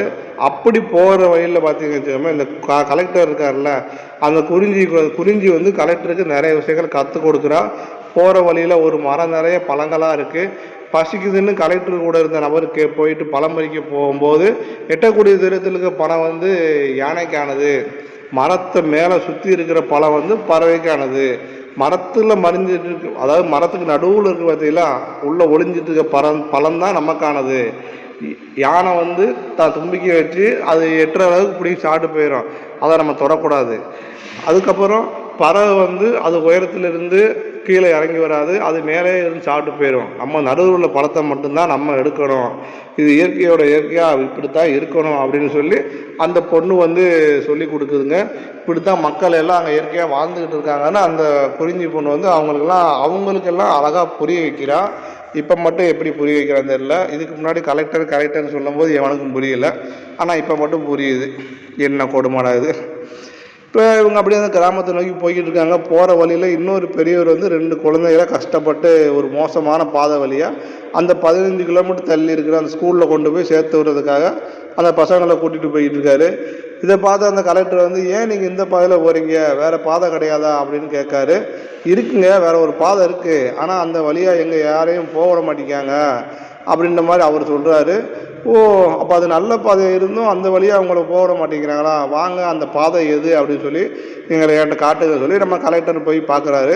போய் பார்த்தா அந்த வெள்ளைக்காரங்க போதை காளான் விளைய வச்சுட்டு இருக்காங்கல்ல, அந்த இடம் தாங்க. அந்த இடத்த சுற்றி ஃபுல்லாக வேலி போட்டு வச்சுருக்காங்க. அந்த வேலையை தாண்டி ஊருக்காரங்க யாரும் போகக்கூடாதுன்ற மாதிரி மிரட்டி வேறு வச்சுருக்காரு. இதெல்லாம் பண்ணுறது நம்ம அண்ணன் ஜான் விஜய் தான். இது எப்படி பண்ணலாம், காட்டுக்குள்ளே ஒரு பொது வழியை வந்து இப்படி ஒரு ஆள் இப்படி தனியமாக பண்ணுறது வந்து தப்புன்னு சொல்லி இனிமேல் இந்த மாதிரி வேலையெல்லாம் போடக்கூடாது, வேலையெல்லாம் இருக்கக்கூடாதுன்ற மாதிரி கலெக்டரே அந்த வேலையெல்லாம் பிடுங்கி போட்டு ஊர்க்காரங்கெல்லாம் இனிமேல் இந்த வழியாக நீங்கள் போங்க அப்படின்னு அவர் சொல்லிக்கிட்டு இருக்காரு. இப்போ கடைசியாக நம்ம குறிஞ்சியை கூட்டிட்டு அவரோட கிராமத்துக்கு போயிடுறாங்க. அங்கே போய் சேர்றாங்க. அந்த கிராமத்தில் உள்ள எல்லாருமே ஊர்க்காரங்க எல்லாம் வந்து குறிஞ்சியை பார்த்து பயங்கரமாக சந்தோஷப்படுறாங்க. ஆனால் அந்த பொண்ணு வந்து என்னுடைய அப்பா அம்மா எங்கே, நான் கலெக்டரை கூப்பிட்டு வந்திருக்கேன் அப்படின்ற மாதிரி அந்த குறிஞ்சி பொண்ணு வந்து சொல்ல ஆரம்பிக்குது. இவங்க வந்து ரொம்ப சந்தோஷமாக அந்த பொண்ணு சொல்லிக்கிட்டு இருக்கு. அப்போ தான் அந்த ஊர்க்காரங்க வந்து அதிர்ச்சிகரமான சேர்த்து சொல்கிறாங்க, அதாவது உங்கள் அம்மா அப்பா 2 பேரும் இறந்து போயிட்டாங்கம்மா அப்படின்னு அவங்க சொல்கிறாங்க. அவ்வளோதான், அந்த பொண்ணு அந்த இடத்துல பயங்கரமாக அழுதுட்டு நிற்குது. இப்போ இந்த கலெக்டர் வந்து, நீ கவலைப்படாத குறிஞ்சி, உனக்கு நான் அம்மா அப்பாவாக இருந்து எந்த உதவி வந்தாலும் நான் பார்த்துறேன், நான் செய்கிறேன் அப்படின்னு சொல்கிறா. நீ ஆசைப்பட்டபடி உன் கிராமத்திலேயே உனக்கு வந்து ஒரு ஸ்கூல் கட்டித்தரேன் அப்படின்ற மாதிரி அவர் வாக்கு கொடுத்துட்டு அங்கேருந்து கிளம்புறாரு. ஆனால் இவரால் நினைச்சபடி என்னதான் அந்த கிராமத்தில் ஸ்கூல் கட்டி கொடுத்தாலும் அந்த ஸ்கூலுக்கு எந்த ஒரு வாத்தியாரும் போகவே மாட்டேங்கிறாங்க. ஏன்னா அந்த கிராமத்தை நோக்கி போகக்கூடிய அந்த வழியில் ரொம்ப கடுமையான பாதை வேறு இருக்குது. அதுபோக காட்டு மிருகங்கள் வந்து அதிகமாக நடமாடுது. அதனால் நம்ம உயிருக்கு ஆபத்து, உயிருக்கு உத்தரவாதம் கிடையாது. இப்படிப்பட்ட இடத்துல நாங்கள் எப்படி சார் போய் வாத்தியார் வேலை பார்க்குறது அப்படின்னு சொல்லி பயந்துக்கிட்டு எவனுமே அங்கே வந்து பள்ளிக்கூடத்தில் டீச்சராக வரமாட்டேங்கிறான். நம்ம கலெக்டரும் எவ்வளோ முயற்சி பண்ணுறாரு, ஒருத்தருமே வரல. வேறு வழி இல்லாமல் கடைசியாக அவரே ஒரு முடிவு பண்ணுறாரு. அதுதாங்க நம்ம கலெக்டர் பதவியை ராஜினாமா பண்ணிவிட்டு அவரே அந்த மலை கிராமத்தில் இருக்கக்கூடிய குழந்தைகளுக்காக ஒரு வாத்தியாராக கிளம்பி போயிடுறாரு. நம்ம ஹீரோவே அருள்நிதி இந்த இடத்துல ஹீரோ நிரூபிச்சா பார்த்தீங்களா, கலெக்டர் வேலையை ரிசைன் பண்ணிவிட்டு டீச்சராக போய் சேர்ந்துடுறாருங்க. அப்படி அவர் போகும்போது அவருடைய வாய்ஸ் ஓவரில் சொல்லாருங்க பின்னாடி, என்னுடைய கேரியர் நாளில் நான் வாத்தியாராக தான் ஆரம்பித்தேன், அதுக்கப்புறம் தான் நான் கலெக்டர் ஆனேன், திரும்பவும் இப்போ குறிஞ்சிக்காக அவருடைய கிராமத்துக்காக நான் வாத்தியாராகவே போக போகிறேன் அப்படின்ற மாதிரி இதெல்லாம் அவர் பேசியிருக்காரு. இப்போ இந்த கிராமத்துலேருந்து பல கலெக்டர்ஸ்கள் என்னால் உருவாக்க முடியும், இதெல்லாம் பின்னாடி அவரோட வாய்ஸ் ஓவரில் சொல்லிகிட்டு இருக்காங்க. நான் இப்போ அங்கே வாத்தியாராக போகிறதால நான் ஒரு கலெக்டர், நான் வேலையை ராஜினாமா பண்ணுறேன். நான் போய் வாத்தியார் ஆனோம்னா அந்த கிராமத்துலேருந்து என்னால் பல கலெக்டரை உருவாக்க முடியும், அந்த நம்பிக்கையோடு தான் நான் அந்த கிராமத்துக்கு போகிறேன் அப்படின்ற மாதிரி இவர் இந்த கலெக்டர் வேலையை தூக்கி எறிஞ்சிட்டு நம்ம ஹீரோ அருள்நிதி வந்து ஒரு வாத்தியாராக அந்த கிராமத்துக்கு போய் சேர்றாரு. அதுக்கப்புறம் அந்த கிராம மக்களுக்கு ஒரு வாத்தியாராக அந்த மக்களுக்கு அந்த குழந்தைகளுக்கு நிறைய விஷயம் கற்றுக் கொடுக்குறாரு. இப்படியே சில வருஷங்கள் கழித்து நம்ம குறிஞ்சி இருக்குல்ல, அந்த குறிஞ்சி பொண்ணு வந்து இப்போ வாத்தியாராக மாறின நம்ம அருள்நிதி இருக்கார்ல, அவர்கிட்ட வயசாகி போய் ஒரு மீட்டிங் அட்டன் பண்ணுறதுக்காக போயிருக்காரு. அந்த மீட்டிங்கில் வந்திருக்கக்கூடிய ஒரு லேடி கலெக்டர், அது வேறு யாரும் இல்லைங்க, அந்த பொண்ணு தான் இந்த பொண்ணு. அதாவது இந்த குறிஞ்சி இருக்குல்ல, அந்த பொண்ணு தான் இந்த கலெக்டர். இப்போ பழங்குடி இனத்திலிருந்து படித்து விடாப்படியாக படித்து இருந்த நம்ம குறிஞ்சி தான், அவள் தான் இன்றைக்கி கலெக்டர் ஆகி அந்த ஃபங்க்ஷனுக்கு வந்திருக்கா, அட்டன் பண்ண வந்திருக்கா. கடைசியாக நம்ம கலெக்டரும் குறிஞ்சியும் ஆசைப்பட்டபடி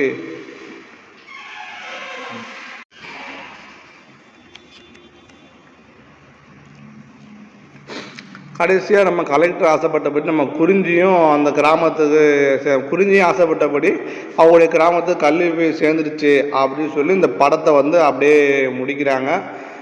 இந்த படத்துக்கு வந்து நம்ம அருள்வான் அப்படின்னு சொல்லி இந்த படத்துக்கு வந்து நம்ம அருள்நிதியே வாய்ஸ் ஓவர் கொடுத்துருக்காருங்க. படம் முழுக்க சூப்பராக இருக்குது. என்னையை பொறுத்த வரைக்கும் இந்த படத்தெல்லாம் போய் தேட்டரில் போய் பார்க்கணும். இந்த படத்தை பற்றி நான் பேசும்போது இடையில நானே நிறைய இடத்துல அழுதுகிட்டு இருந்தேன். ஏன்னா அந்த பொண்ணுக்கு நடந்த விஷயங்கள், அந்த கொடுமைகள், ஒரு சின்ன பொண்ணு, மலை கிராமம், அந்த பொண்ணோட அம்மா அப்பா இறந்துவேன்னு சொல்லும்போது அந்த பொண்ணோட நிலைமை எப்படி இருக்குன்னு சொல்லும்போது எனக்கு பேசும்போது படக்குன்னு அது வந்துச்சு. இப்போயும் ஒரு மாதிரி தான் ஃபீலிங் ஆகுது. அதெல்லாம் எவ்வளோ கஷ்டமான விஷயம். பாவம் அந்த பொண்ணு. இப்படி ஒரு பொண்ணுக்காக ஒரு கிராமத்துக்கு போய் அந்த இது வந்து உண்மை சம்பவமானு எனக்கு தெரியல. ஆனால் உண்மையாக நடந்ததுன்னா சந்தோஷம்தான். இப்படி ஒரு கலெக்டர் ஒரு ஆள் இருக்காருன்னா ரொம்ப சந்தோஷம்தான். நம்ம அருள்நிதிக்கு இந்த படத்தில் கண்டிப்பாக நல்ல ஒரு பெருசாக இல்லைனாலும் ஒரு சப்போர்ட்டிங் கேரக்டர், ஒரு ஸ்ட்ராங் கேரக்டர் பண்ணியிருக்காரு. அவருக்கு இந்த படம் கண்டிப்பாக ஒரு மன நிறைவாக தான் இருந்திருக்கும். என்னையை பொறுத்த வரைக்கும் இந்த படம் சூப்பர் படம். மக்களை தயவுசெய்து தேட்டரில் போய் பாருங்கள், எல்லோரும் தேட்டரில் போய் பாருங்கள். சரி, ஓகே. இந்த படத்தோட ஒன்லைன் பார்த்தாச்சு. இப்போ இந்த படத்தோட ஃபுல் சீனையும் பார்த்தாச்சு, ஃபுல் மூவி ரிவ்யூயும் பார்த்தாச்சு. இதுக்கப்புறம் இந்த படத்தில் யார் யார் நடிச்சிருக்கா, என்னென்ன கேரக்டர் நேம் பண்ணியிருக்காங்க, இந்த படத்தோட ப்ளஸ் அண்ட் மைனஸ் என்ன, சில விஷயங்கள், டெக்னீஷியன் ஒர்க்ஸ் எல்லாத்தையும் நம்ம இன்னும் தெளிவாக பார்க்கலாம். வாங்க நம்ம அதெல்லாம் பார்க்கலாம். ஆனால் அதுக்கு முன்னாடி நீங்கள் இப்போ தான் ஃபஸ்ட் டைம் நம்ம மூவி வாய்ஸ் தமிழ் சேனலை சப்ஸ்கிரைப் பண்ணு, இப்போ தான் இந்த வீடியோக்கு வரீங்கன்னா மறக்காமல் நம்ம மூவி வாய்ஸ் தமிழ் சேனலை சப்ஸ்கிரைப் பண்ணிக்கோங்க. மறக்காமல் சப்ஸ்கிரைப் பண்ணி ஒரு லைக்கும் பண்ணிக்கோங்க. இப்போ வாங்க நம்ம இந்த வீடியோ நடிச்சிருக்கிற மற்ற எல்லாரையும் பார்க்கலாம். என்ன ரொம்ப ஓவராக ஸ்டிக் ஆகுது வீடியோவில், மூவியில் நடிச்சிருக்க எல்லாரையும் பற்றி தெளிவாக பார்க்கலாம்.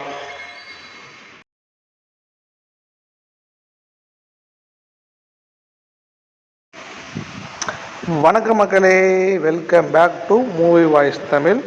நம்ம ஆல்ரெடி நம்ம அருள்வான் படத்தை பற்றி எல்லாமே தெளிவாக பார்த்துட்டோம். அதாவது இந்த படத்தில் வந்து சீன் பை எல்லாம் பார்த்தாச்சு. இந்த படத்தோட ஒன்லைன் பார்த்தாச்சு. இந்த படத்தோட ஃபுல் ஸ்டோரி மூவி நம்ம ரிவ்யூ பண்ணியாச்சு. இப்போது இந்த படத்தில் யார் யார் நடிச்சிருக்கா, யார் யார் என்னென்ன கேரக்டர் நேமில் பண்ணியிருக்காங்க, அது போக இந்த படத்தில் நடிச்சிருக்க டெக்னீஷியன் நேம், அதுதான் ரொம்ப ரொம்ப முக்கியம். இந்த படம் வந்து 1 மணி நேரம் 50 நிமிஷம் நடக்குதுங்க. இந்த படத்தில் வந்து ஹீரோ யாருன்னு கேட்டால் அருள்நிதின்னு சொல்லிடுவோம். அதுக்கப்புறம் 2 முக்கியமான கேரக்டர் யாருன்னு கேட்டால் ஆரவ், ரம்யா பாண்டியா, அந்த கிருத்திகா பொண்ணு, ஜான் விஜய், எல்லாம் பார்த்தா ஒரு 7 பேர் தெரியுமா.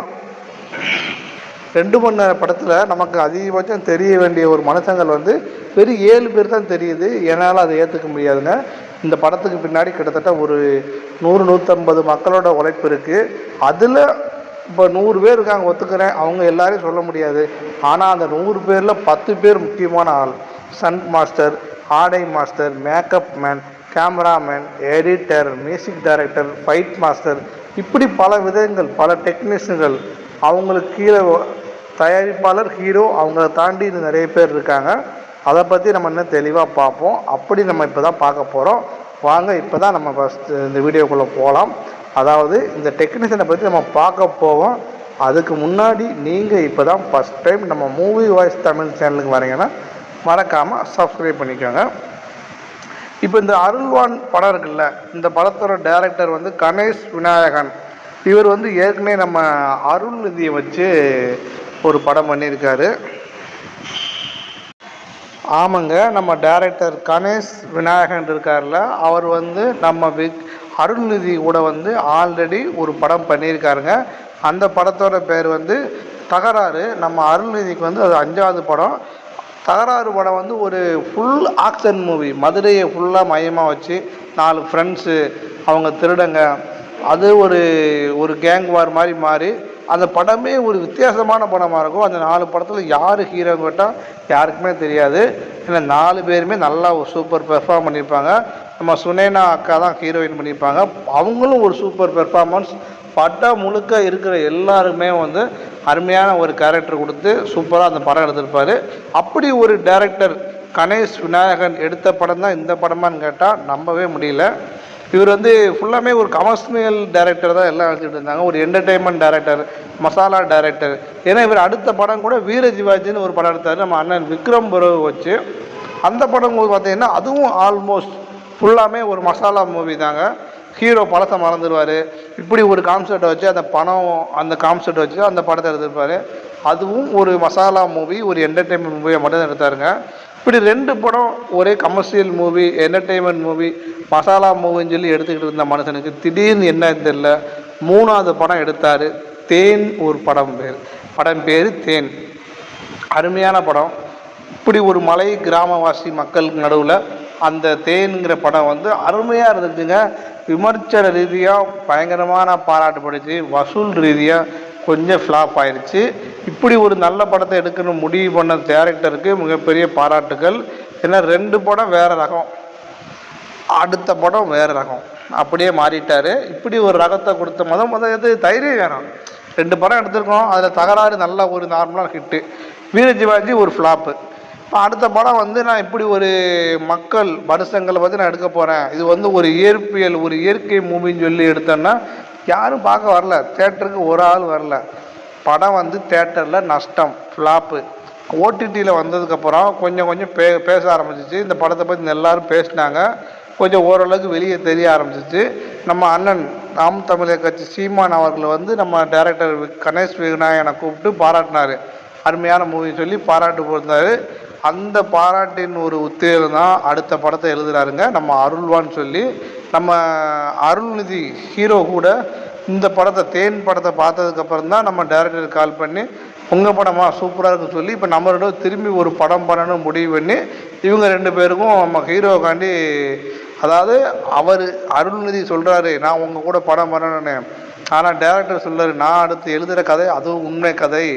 அந்த படத்தில் வந்து ஒரு கேரக்டர் இருக்குது, ஆனால் நீங்கள் ஹீரோலாம் கிடையாது, ஒரு கேரக்டர் இருக்குது, சூப்பரான கேரக்டர் நீங்கள் பண்டையெல்லாம் கேட்டிருக்காரு. அவர் ஓகே சொல்லியிருக்காரு. அந்த கேரக்டர் தான் இப்போ இந்த படத்தில் நடிச்சிருக்க கலெக்டருங்கிற கேரக்டர். முக்கியமான விஷயம், இந்த கலெக்டர் கேரக்டரில் வந்து நம்ம அண்ணன் அருள்நிதியோட பேர் என்ன தெரியுமா?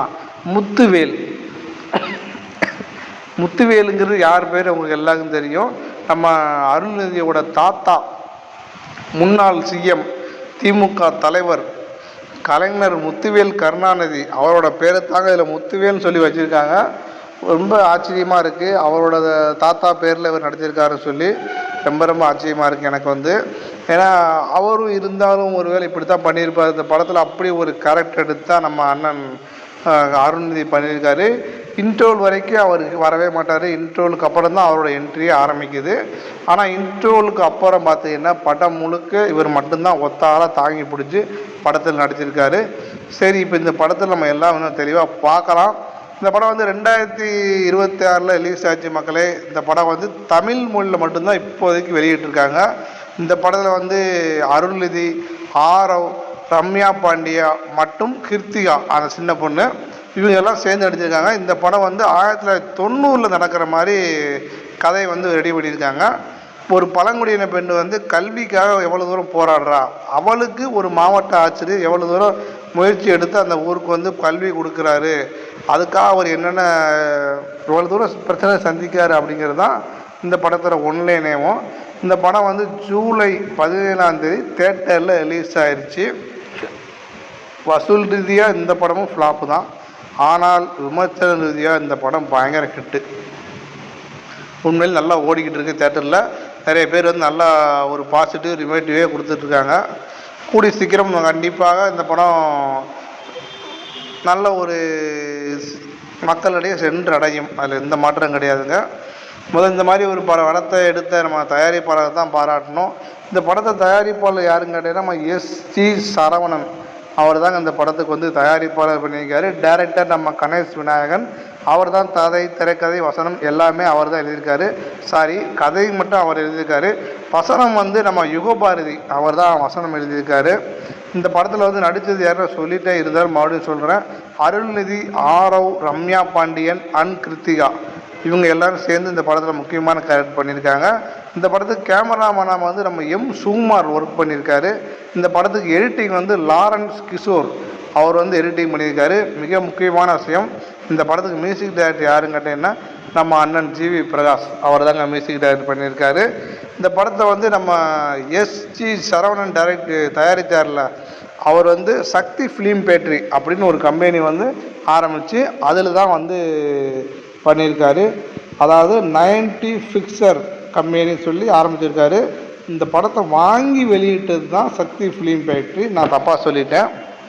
இந்த படம் ஜூலை 17 தேட்டர் ரிலீஸ் ஆகிடுச்சு. இந்த படம் ஒட்டுமொத்தமாகவே 1 மணி நேரம் 40 நிமிஷம் தாங்க. இந்த படம் இப்போதைக்கு தமிழில் மட்டும்தான் ரிலீஸ் ஆகிருக்கு, வேறு எந்த லாங்குவேஜும் ரிலீஸ் பண்ணலை. இந்த படம் வந்து 1990 வந்து கல்வி கற்க வழியின்றி அதிகாரத்தில் இருப்பவர்களால் முடிவில்லாத ஒடுக்குமுறைக்கு ஆளாகும் ஒரு பழங்குடி இனத்தை சேர்ந்த குறிஞ்சி என்ற பெண் கல்வி கற்க விரும்புகிறார். அதற்கு மாவட்ட ஆட்சியரான முத்துவேல் உதவுவதாக உறுதியளிக்கிறார். அதுக்கப்புறம் என்ன ஆச்சுங்கிறது தான் இந்த படத்தோட சதி திட்டமேவும். இந்த படத்தில் வந்து நம்ம அருள்நிதி வந்து முத்துவேல் அப்படின்னு சொல்லி ஒரு கேரக்டர் பண்ணியிருக்காரு. முத்துவேலுங்கிறது கூட நம்ம அண்ணன்லாம் சொல்லக்கூடாது, ஐயா டாக்டர் கலைஞர் அவர்களோட பேர் தான் அது வந்து. அப்புறம் நம்ம ஆரவ் இருக்கார்ல, அவர் வந்து கடைசியாக நம்ம விடாமுயற்சி படத்தில் வந்து நம்ம ஏகே தலை கூட வந்து ஒரு முக்கியமான ஒரு ரோல் பண்ணியிருந்தார். தலைக்கு வில்லனாக பண்ணியிருந்தார். அது சூப்பராகவே நடிச்சிருந்தார். அதுக்கப்புறம் இவருக்கு பெருசாக எந்த படமும் வரலை. கிட்டத்தட்ட ஒரு 1.5 வருஷம் ஆச்சு, எந்த படமும் வரல. இப்போ பார்த்தீங்கன்னா இந்த படம் ரிலீஸ் ஆகிருக்கு. இந்த படத்தில் வந்து பார்த்திங்கன்னா இவரோட கேரக்டர் நேம் வந்து அஸ்கந்தன் அப்படின்னு ஒரு கேரக்டர் நேம் பண்ணியிருக்காரு. இதுபோக நம்ம ரம்யா பாண்டியனை பொறுத்த வரைக்கும் ரொம்ப நாள் ஆச்சுங்க இந்த மாதிரி ஒரு கிராமத்து கதையில் அவங்க நடித்து. ஏன்னா அவங்களே சொல்லிட்டாங்க, எனக்கு கிராமத்து கதையை நடித்து போர் அடிச்சிருச்சு, அது ஒரு பிள்ளைக்கு அம்மாவாக நடித்தாலும் எனக்கு கடுப்பாக இருக்குன்னு சொல்லி இவங்க ரம்யா பாண்டியன் வந்து நான் எனக்கு ஹீரோயினாக மட்டும் போடுங்க, ஹவுஸ் ஒய்ஃபாக வேண்டாம், 2 பிள்ளைக்கெல்லாம் நான் அம்மாவை அடிக்க மாட்டேன்னு சொல்லி அவங்க தடுத்துக்கிட்டே வந்தாங்க. நிறைய படங்கள் இதனால் அவங்க கையை விட்டு போயிருந்துச்சு. ஆனால் இந்த படத்தில் இந்த கதையை கேட்டதுக்கப்புறம் எனக்கு ரொம்ப பிடிச்சிருக்குன்னு சொல்லி அவங்களே ஒரு பேட்டியில் கூட கொடுத்துருந்தாங்க. இப்படி ஒரு கதையில் வந்து நான் நடிக்காமல் போனால் அது என்னுடைய வாழ்நாள் நடிப்பிலே வந்து மிகப்பெரிய மைனஸ் ஆகிரும், கண்டிப்பாக இந்த படத்தில் நடிக்கிறேன்னு சொல்லி ஒரு 10 வயசு பொண்ணுக்கு 15 வயசு பொண்ணுக்கு அம்மாவாக அந்த படத்தில் வந்து நடிச்சிருக்காங்க ரம்யா பாண்டியன். அவங்களோட கேரக்டர் நேம் வந்து அமரவல்லி. ஆமாங்க, அவங்களோட கேரக்டர் நேம் வந்து அமரவல்லி அப்படி தான் நடிச்சிருக்காங்க. அப்புறம் பார்த்தீங்கன்னா நம்ம கிருத்திகா அப்படி இந்த பொண்ணு, சின்ன பொண்ணு, இவங்க தாங்க இன்ட்ரோலுக்கு முன்னாடி முழுக்க இந்த பொண்ணோட ஆதிக்கம் தான். படத்தில் இன்ட்ரோலுக்கு அப்புறம் தான் நம்ம ஹீரோ அருள்நிதி வராரு. இன்ட்ரோலுக்கு முன்னாடி ஃபுல்லாமே நம்ம அந்த கிருத்திகா பொண்ணோட தான் ஃபுல் ஆதிக்கம் இருக்கும். அந்த பொண்ணோட கதாபாத்திர நேம் வந்து குறிஞ்சி அப்படி தான் பண்ணியிருக்காங்க. அப்புறம் நம்ம காளி வெங்கட் இதில் ஒரு முக்கியமான ரோல் பண்ணியிருக்காருங்க. காளி வெங்கட் வந்து ஒரு சமூக ஆர்வலர் நடிச்சிருக்காரு.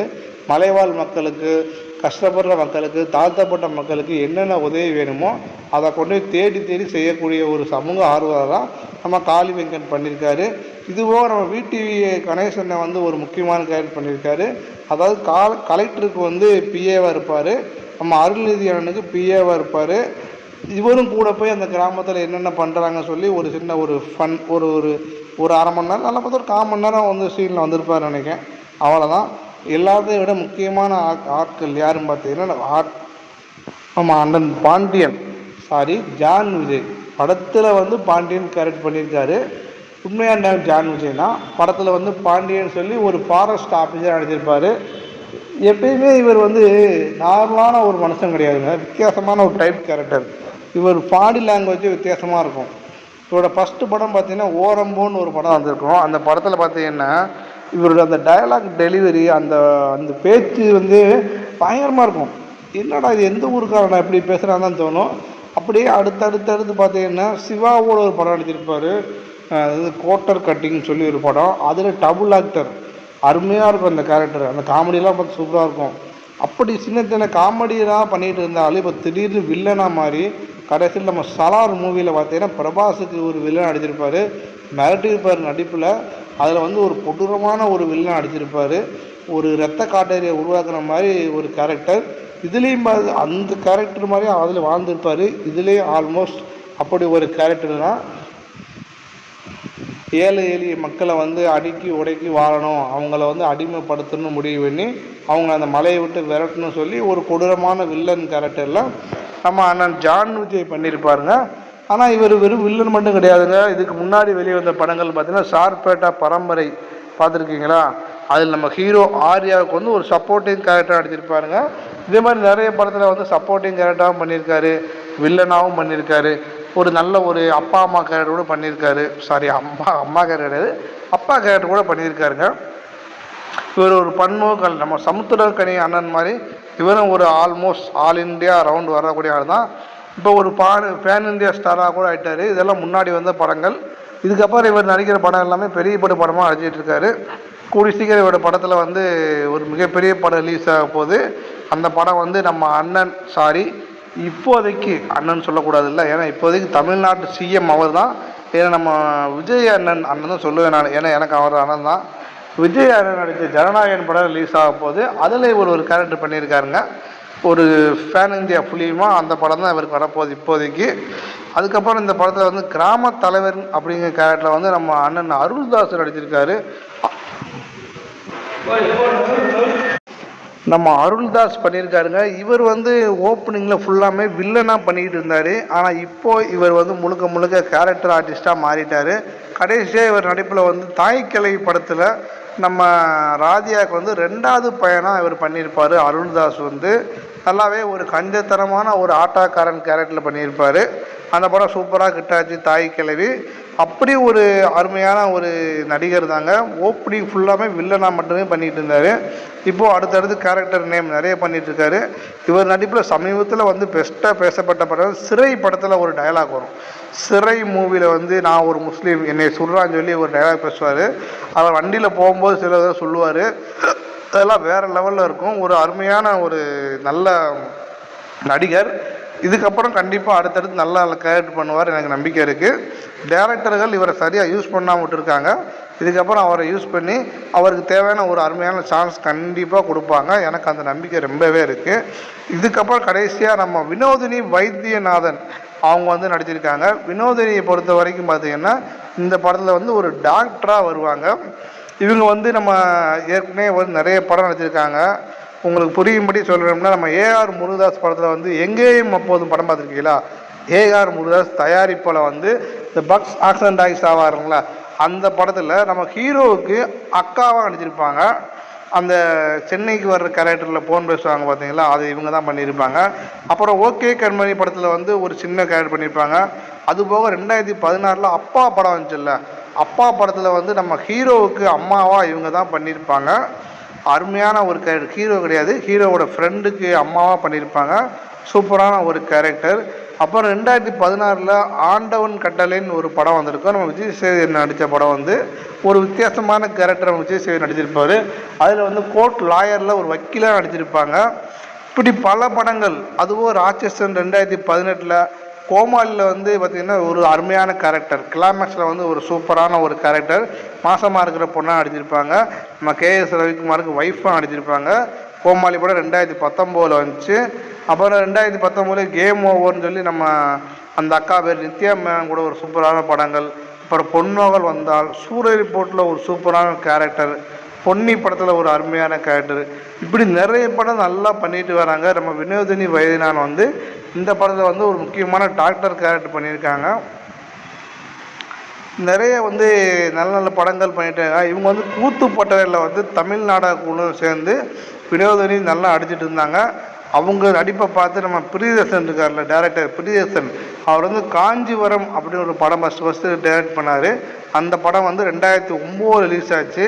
அந்த படத்தில் இவங்க ஃபஸ்ட்டு நடித்தாங்க. இவங்களுக்கு ஒரு நல்ல வாய்ப்பு அன்னைக்கு கிடச்சிச்சு. அந்த படமும் கூட ஆல்மோஸ்ட் தேசிய விருது, அதாவது திரைப்பட அந்த விருதை வந்து அங்கீகாரம் பெற்றுச்சு. அவார்டு வாங்கலை.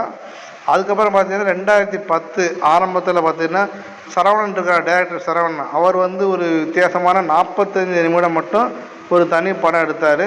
அதில் நம்ம வினோதினி வந்து பல கதாபாத்திரங்கள் நடித்தாங்க. சாமியாட்டம், அப்படின்னு ஒரு கதாபாத்திரம் வந்து பார்த்திங்கன்னா பயங்கரமாக இருக்கும். அந்த கதாபாத்திரத்தை வந்து பார்த்துட்டு ரொம்ப பிடிச்சி போயிருக்க முடிவு பண்ணி தான் நம்ம ஏஆர் முருகதாஸ் வந்து அவர் ஃபஸ்ட் டைம் தயாரிக்கிற படம் வந்து எங்கேயும் எப்போதும்னு. அந்த படத்தில் வந்து ஒரு அக்கா கேரக்டர், ஹீரோயினுக்கு நீ அக்காவா பண்ணு அப்படின்னு சொல்லி நம்ம ஏஆர் முருகதாஸே அதுக்கப்புறம் கொடுக்காரு. அதுக்கப்புறம் நிறைய படத்தில் பண்ணியிருக்காருங்க. அடுத்தடுத்து பார்த்திங்கன்னா சூப்பர் படம் தான். அடுத்த படம் வாலிபர் சங்கம், பிசாசு, காதல், ஓ காதல் கண்மணி, கார்த்திக் சுப்ராஜ் கூட சேர்ந்து சிகிருதண்டா, அதுபோக இப்படி நிறைய படங்கள் பண்ணியிருக்காருங்க. பாலு மகேந்திராவோட தலைமுறைகள், அதில் வந்து பார்த்திங்கன்னா அந்த தலைமுறைகள் படங்கள்லாம் பேசியே ஆகணும். அதில் வந்து அவர் மகளாக நடிச்சிருப்பாங்க, ஒரு முக்கியமான கேரக்டர் பண்ணியிருப்பாங்க. நிறைய படங்கள் பண்ணியிருக்காங்க. இவங்க நடிப்புக்கு வந்து அங்கீகாரம் அதிகமாக கிடச்சிச்சு. அதில் வந்து ஆண்டவன் கடலை திரைப்படத்தில் வந்து ஒரு நல்ல ஒரு லாயராக நடித்து 2016ஆம் ஆண்டு ஒரு ஆனந்த விழாவில் சினிமா விருது கூட வாங்கினாங்க. நகைச்சுவை கதாபாத்திரத்துக்கு பெண் அவார்டு இவங்க வாங்கினாங்க. தெலுங்கு படத்தில் கூட நிறைய நடிச்சிருக்காங்க. கிரேசி பெல்லான்னு சொல்லி 2022 ஒரு படம் நடிச்சிருந்தாங்க. அது நல்லாவே இருந்துச்சு. விமர்சன ரீதியாகவும் இவங்களுக்கு நல்ல ஒரு இது கிடச்சிச்சு. இவங்க வந்து ஒரு நாடக ஆசிரியர். ஆமாங்க, இவங்க வந்து நாடகம் நிறைய டைரக்ட் பண்ணியிருக்காங்க, ஒரு இயக்குனரும் கூட. இவங்க வந்து 2012 வந்து தீவிரமாக நாடகத்தை வந்து அரங்கேற்று பண்ணிட்டு இருந்தாங்க. அதில் சில வந்து பெட்டி கதைகள், இப்படி நிறைய கதைகள் வந்து எழுதியிருந்தாங்க. அவங்க எழுதி இயக்கிய ஒரு மிகப்பெரிய கதை பார்த்திங்கன்னா 1001 இரவுகள் அப்படின்னு ஒரு கதைகள் வந்து 2016-17 டைம் பார்த்திங்கன்னா சூப்பராக இருந்துச்சு. நாகர்கோவில் சைடில் வந்து ஒரு நல்ல ஒரு ஃபேமஸான அந்த கதை வந்து. சரி, ஓகே மக்களே, இவரை பற்றி நம்ம தேவையில்லாமல் ரொம்ப பார்த்துக்கிட்டு இருக்கோம். ஏன்னா இந்த படத்தில் இவர் ஒரு சின்ன கேரக்டர் தான் பண்ணியிருக்காங்க. இதை மாதிரி எல்லாரை பற்றியும் பார்க்கணும்ல, அது மாதிரி எல்லாரை பற்றியும் பார்க்கலாம். நம்ம அண்ணன் அருள்தாஸ் அவர் வந்து பார்த்திங்கன்னா இவர் வந்து ஓப்பனிங்கில் வந்து நம்ம சுந்தர்சி படத்தில் அருணாச்சலம் படம் இருக்காதுங்களா, சுந்தர்சி தயாரிப்பில் அருணாச்சலம் படத்தில் வந்து அசிஸ்டன்ட் கேமராமேனாக பணியாற்றியிருக்காரு. அதுக்கப்புறம் பார்த்திங்கன்னா AAEன்னு சொல்லி ஒரு படம் இருக்குது. பிரசன்னா, நிறைய பேர் காமெடி ஆக்டராக நடிச்சிருப்பாங்க. அந்த படத்தில் ஒரு சின்ன கேர் பண்ணியிருப்பார். அப்புறம் 16 படத்தில் வந்து 2009 வந்து ஒரு முக்கியமான ஒரு கேமராமேனாக, ஓப்பனிங் கேமராமேனாக இவரே பணியாற்றினார். அதுக்கப்புறம் 2010 நான் மகாநல்லன்னு சொல்லி படத்தில் ஒரு வில்லன் கேரக்டர், படத்தில் வில்லன் கேரக்டர், ஆனால் நிஜமாக ஒரு ஹீரோ கேரக்டர் மாதிரி. அப்புறம் அழகசாமியின் குதிரை, ராஜபாட்டை, பாய்மொழி, நம்ம சுசீந்திரன் கூட சேர்ந்து நிறைய படம் நடிச்சிருக்காருங்க. நிறைய படங்கள். நம்ம சீனு ராமஸ்ரீ கூட சேர்ந்து, சீனு ராமசாமி அவர் கூட சேர்ந்து தென்மேற்கு பருவக்காற்று, நீர்ப்பறவை, இடம்பொருள் யாவல், தர்மதுரை, பொன்மாலை பொழுது, சுசீந்திரன் இறக்கினதே 7 படங்கள். அதில் 7 படத்துலையும் இவர் இருக்காருங்க. எல்லா படத்துலேயும் நம்ம அருள்தாஸுக்கு வந்து கண்டிப்பாக ஒரு கேரக்டர் கொடுத்துருவார். அதுலேயும் பார்த்திங்கன்னா ஃபஸ்ட்டு அவர் எடுத்த படம் தென்மேற்கு பருவக்காற்று, அருமையான ஒரு வில்லன் கதாபாத்திரம். நம்ம விஜய் சேதுபதியை போட்டு பழக்கிற கதாபாத்திரம். 2வது படம் நீர்ப்பறவை, அதுலேயும் ஒரு சூப்பர் கேரக்டர் கொடுத்துருக்காரு. அதில் பார்த்திங்கன்னா அந்த விஷ்ணு விஷாலுக்கு வந்து படகு தரக்கூடாதுன்னு சொல்லி ஒரு போராட்டம் பண்ணுற கேரக்டர்.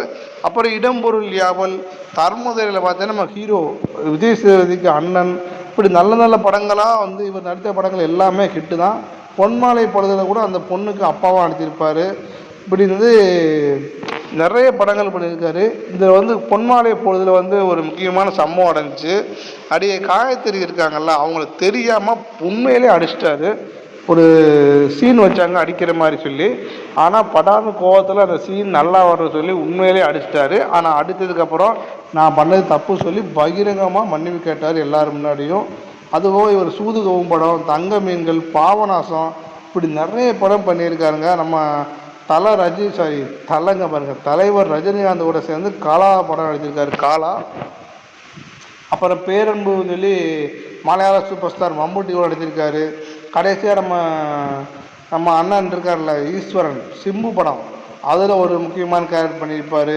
குற்றமே, கமல்ஹாசன் கூட சேர்ந்து விக்ரம் படத்தில் ஒரு நல்ல கேரக்டர் பண்ணியிருந்தார். கடைசியாக மகாராஜாவில் ஒரு சூப்பரான ஒரு கேரக்டர். விடுதலை 2ல் கூட ஒரு அருமையான கேரக்டர் பண்ணியிருந்தாருங்க, விடுதலை பாகம் 2ல். இதெல்லாம் கடைசியாக அவர் நடித்த படம் 2025 ரிலீஸ் ஆன படம் தலைவன் தலைவி. அதில் வந்து பெருசாக இவர் கேரக்டர் கிடையாது, எனக்கு அது ஒரு வருத்தம் தான். அதுக்கப்புறம் 2026 பொங்கலுக்கு ரிலீஸ் ஆன படம் தான் தாய் கிழவி, நல்ல கேரக்டர். ராதியாக்கு 2வது பையனை அடித்து அருமையான ஒரு இது பண்ணியிருந்தார். இவர் நிறைய படங்கள் நடிச்சிருக்காரு நமக்கு. ஆனால் எல்லா படத்தை பற்றி பேச முடியாது, ஏன்னா முக்கியமான சில படங்களை பற்றி நம்ம பேசலாம். அந்த மாதிரி நம்ம இப்போதைக்கு பேசியாச்சு.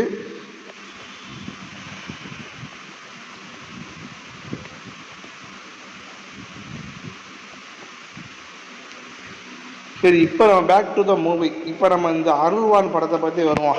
இந்த படம் 2026 வருஷம் ஜனவரி மாதத்தோட ஆரம்பத்தில் வந்து நம்ம நடிகர் அருள்நிதி வந்து நடிக்கிறவங்க உறுதி பண்ணாங்க. இவர் இந்த டேரக்டர் கூட 2013 கிட்டத்தட்ட 13 வருஷம் கழித்து சேர்ந்துருக்காருங்க. ஆமாங்க, இவர் 2013 வந்து தகராறு படத்தில் வந்து நடித்தார். இப்போ கிட்டத்தட்ட 13 வருஷம் கழித்து அருள்வான் அப்படி ஒரு படத்தில் வந்து அதே டேரக்டர் கூட திரும்பவும் நடிக்க ஒத்துக்கிட்டாருங்க. இந்த படப்பிடிப்பு வந்து கிட்டத்தட்ட ஒரு 6 மாதத்துக்குள்ளே படத்தை எடுத்து முடிச்சிட்டாங்க. ஏப்ரல் மாதத்தில் படம் முடிஞ்சு வச்சு, ஜனவரியில் ஆரம்பித்து ஏப்ரலில் முடிஞ்சு வச்சு, இப்போ அதோட இந்த சில டப்பிங் எடிட்டிங் அப்படி இப்படின்னு சொல்லி போய் இப்போ ஜூலையில் ரிலீஸ் பண்ணிட்டாங்க. ஜூன் வரை கணக்கு பண்ணிக்காம வெறும் 6 மாதத்தில் படத்தை எடுத்து முடிச்சிட்டாங்க. தயாரிப்பாளருக்கு இந்த படம் வந்து பெருசாக நட்டம் ஒன்றும் கிடையாது, ஏன்னா இந்த படத்தில் செலவுகள் ரொம்ப கம்மி. தயாரிப்பாளர் எல்ஜி சரவணன் வந்து அவரோட ஃபஸ்ட்டு படம் கூட இயக்கத்தில் தேன் அந்த படத்தை பார்த்துட்டு தான் அவரோட பணியாற்றத்துக்கு முடிவு பண்ணார். நம்ம டைரக்டர் கணேஷே வந்து சொல்லியிருப்பார், இந்த தேன் படத்தை பார்த்துட்டு தான் இந்த தயாரிப்பாளர் வந்து நான் அவங்க கூட படம் பண்ணணும்னு முடிவு பண்ணி இந்த மாதிரி ஒரு கதை எடுக்கணும்னு சொல்லி நம்ம தயாரிப்பாளரே சொல்லியதுக்கப்புறம் டைரக்டர் வந்து இப்படி ஒரு கதை எடுத்திருக்காரு. அருமையான படம். இந்த படத்துக்கு வந்து ஆரம்பத்தில் வந்து வெறும் வான் அப்படின்னு தான் பெயர் விட்டாங்க, அப்புறம்தான் அருள்வான் அப்படின்னு சொல்லி மாற்றி வெளியிட்டாங்க. இந்த படம் வந்து பார்த்திங்கன்னா 1950 உண்மையிலே ஒரு கலெக்டர் உண்மையிலே இவ்வளோ தூரம் தீவிரமாக ஒரு கிராமத்துக்கு போய் பாடம் எடுத்து அந்த இதுலேருந்து அந்த பழங்குடி மக்கள்லேருந்து ஒரு கலெக்டரை கொண்டு வந்தார். அவரோட உண்மையான பேர் வந்து மலையப்பன். அந்த உண்மையான அதிகாரி வந்து மலையப்பன் கேரக்டரில் தான் இப்போ நம்ம அண்ணன் அருள்நிதி நடிச்சிருக்காரு. முத்துவேல் அப்படின்னு கேரக்டர் இவர் பண்ணியிருக்காரு. அந்த கதாபாத்திரத்துக்கு முக்கியம் கொடுக்கக்கூடாது, ஆனால் நம்ம அருள்நிதி இருக்கார்ல, அருள்நிதி வந்து இந்த படத்தில் நடிக்கும் போதே ஒரு விஷயம் நம்ம டேரக்டர் சொல்லியிருக்காரு. இங்கே பாருங்கள், இதில் நான் மட்டும் நடிக்கலை, இதில் ஆரவ் வேறு நடிக்கார். ஆரவுக்கும் இந்த படத்தில் முடிஞ்ச அளவுக்கு ஒரு நல்ல கேரக்டர் கொடுங்க, எனக்கு மட்டுமே நீங்கள் ஃபுல்லாக கொடுக்கக்கூடாது, அதனால் ஆரவோட கதாபாத்திரத்தையும் ஒரு நல்லா எழுதுங்க. நான் அப்போ நம்ம டேரக்டர் சொல்லியிருக்காரு, நீங்கள் இன்ட்ரோலுக்கு அப்புறம் தான் வரப்போகிறீங்க, இன்ட்ரோலுக்கு அப்புறம் ஆரவை நான் கொன்னுடுறேன் அப்படின்ட்டு. இன்ட்ரோலுக்கு அப்புறம் ஆரவோட கதை கிடையாதுங்க, இன்ட்ரோலுக்கு முன்னாடியே ஆரவோட கதை முடிஞ்சிருது. ஆரவ் வந்து இன்ட்ரோலில் மட்டும்தான் வராரு. ஆரவ் அண்ட் ரம்யா பாண்டியன் இவங்க 2 பேருமே இன்ட்ரோலுக்கு அப்புறம் கிடையாது. இன்ட்ரோலுக்கு அப்புறம் ஒன் அண்ட் ஒன்லி ஹீரோ நம்ம முத்துவேல் கருணாநிதியான நம்ம அண்ணன் அருள்நிதி மட்டும்தான், வேறு யாருமே அந்த படத்தில் இல்லை. நம்ம குறிஞ்சி பொண்ணு நம்ம அருள்நிதி இவங்க 2 பேரும் சேர்ந்து தான் அந்த படத்தில் வந்து தீவிரமான ஒரு நடிப்பை கொடுத்துருக்காங்க, அற்புதமாக நடிப்பை கொடுத்துருக்காங்க. அதில் முக்கியமாக அந்த நகர்ப்புற வேடங்கள் நடித்து வந்த ஆரவ் இருக்கார்ல, ஆரவ் வந்து ஃபுல்லாமே ஒரு ஸ்டாலியான ஒரு மூவி நடிச்சிருக்காரு. எல்லாமே அவர் நடித்த படங்கள் எல்லாமே பார்த்தீங்கன்னா டவுன்ஃபால், ஃபாரின் மூவி, இப்படி ஒரு நல்ல நல்ல படங்கள்லாம் பண்ணியிருக்காரு. இதுவரை கிராமத்து மூவியில் பண்ணதே கிடையாதுங்க. அப்படி ஒரு ஆள் வந்து இப்போ ஃபஸ்ட் டைமாக ஒரு கிராமப்புற கதாபாத்திரத்தில் நடிச்சிருக்காரு. இந்த கேரக்டருக்காண்டி இவர் வந்து அந்த மொழி காடார் மொழியை வந்து கற்றுக்கிட்டாருங்க. கிட்டத்தட்ட 1950 உருவான அந்த மொழி 1970 அழிஞ்சு போச்சு. 1970 காடார் மொழி வந்து அழிஞ்சு விட்டது. ஆனால் அந்த மொழியை இப்போ அதை கற்றுக்கிட்டு அதுக்காண்டி சில பயிற்சியெல்லாம் எடுத்துக்கிட்டு அந்த கிராம பின்னணி கொண்ட திரைப்படங்களை அப்படியே நம்ம அண்ணன் பண்ணியிருக்காருங்க. இப்போ நம்ம அடுத்து நம்ம ரம்யா பாண்டியன் எடுத்துகிட்டு இருக்கோமோ, இவர் கடைசியாக பார்த்திங்கன்னா கிராமத்து படங்களே நடிக்க மாட்டேட்டாங்க. கிராமத்து படம்னாலே அவாய்ட் பண்ணிட்டே வந்தாங்க. திடீர்னு இவருக்கு வந்து இந்த கதையோட கரு இருக்குல்ல, அது அவருக்கு ரொம்ப பிடிச்சி போச்சு. அதனால் வந்து நான் நடிக்கிறேன்னு சொல்லி ஒரு டிவி நிகழ்ச்சியிலே வந்து இவர் வந்து பேட்டியே கொடுத்துருந்தாங்க. அப்புறம் பார்த்தீங்கன்னா நம்ம அக்கான்னு சொல்கிற தங்கச்சி கிருத்திகாங்கிற அந்த சின்ன பொண்ணு பார்த்திங்கன்னா ஒரு டிவியில் வந்து ஒரு குழந்தை நட்சத்திரமாக அடிச்சுட்டு இருந்திருக்காங்க ஒரு நாடகத்தில். அதை பார்த்து நம்ம டைரக்டர் கணேஷ் விநாயகன் வந்து இந்த பொண்ணு நல்லா இருக்கா, இவன் நடித்தா கரெக்டாக இருக்குன்னு சொல்லி முடிவு பண்ணி அந்த பொண்ணோட அம்மா அப்பாட்ட பேசி இந்த படத்தில் நடிக்க வச்சுருக்காங்க. கிட்டத்தட்ட 4-5 மாதத்துல இந்த படத்தோட ஷூட்டிங் எல்லாமே முடிஞ்சு போச்சு. இப்போ ஆல்மோஸ்ட் படமும் தேட்டர் ரிலீஸ் ஆகி நல்ல ஒரு ரெஸ்பான்ஸ் தான் போய்கிட்டு இருக்கு. நல்ல கருத்து வருது.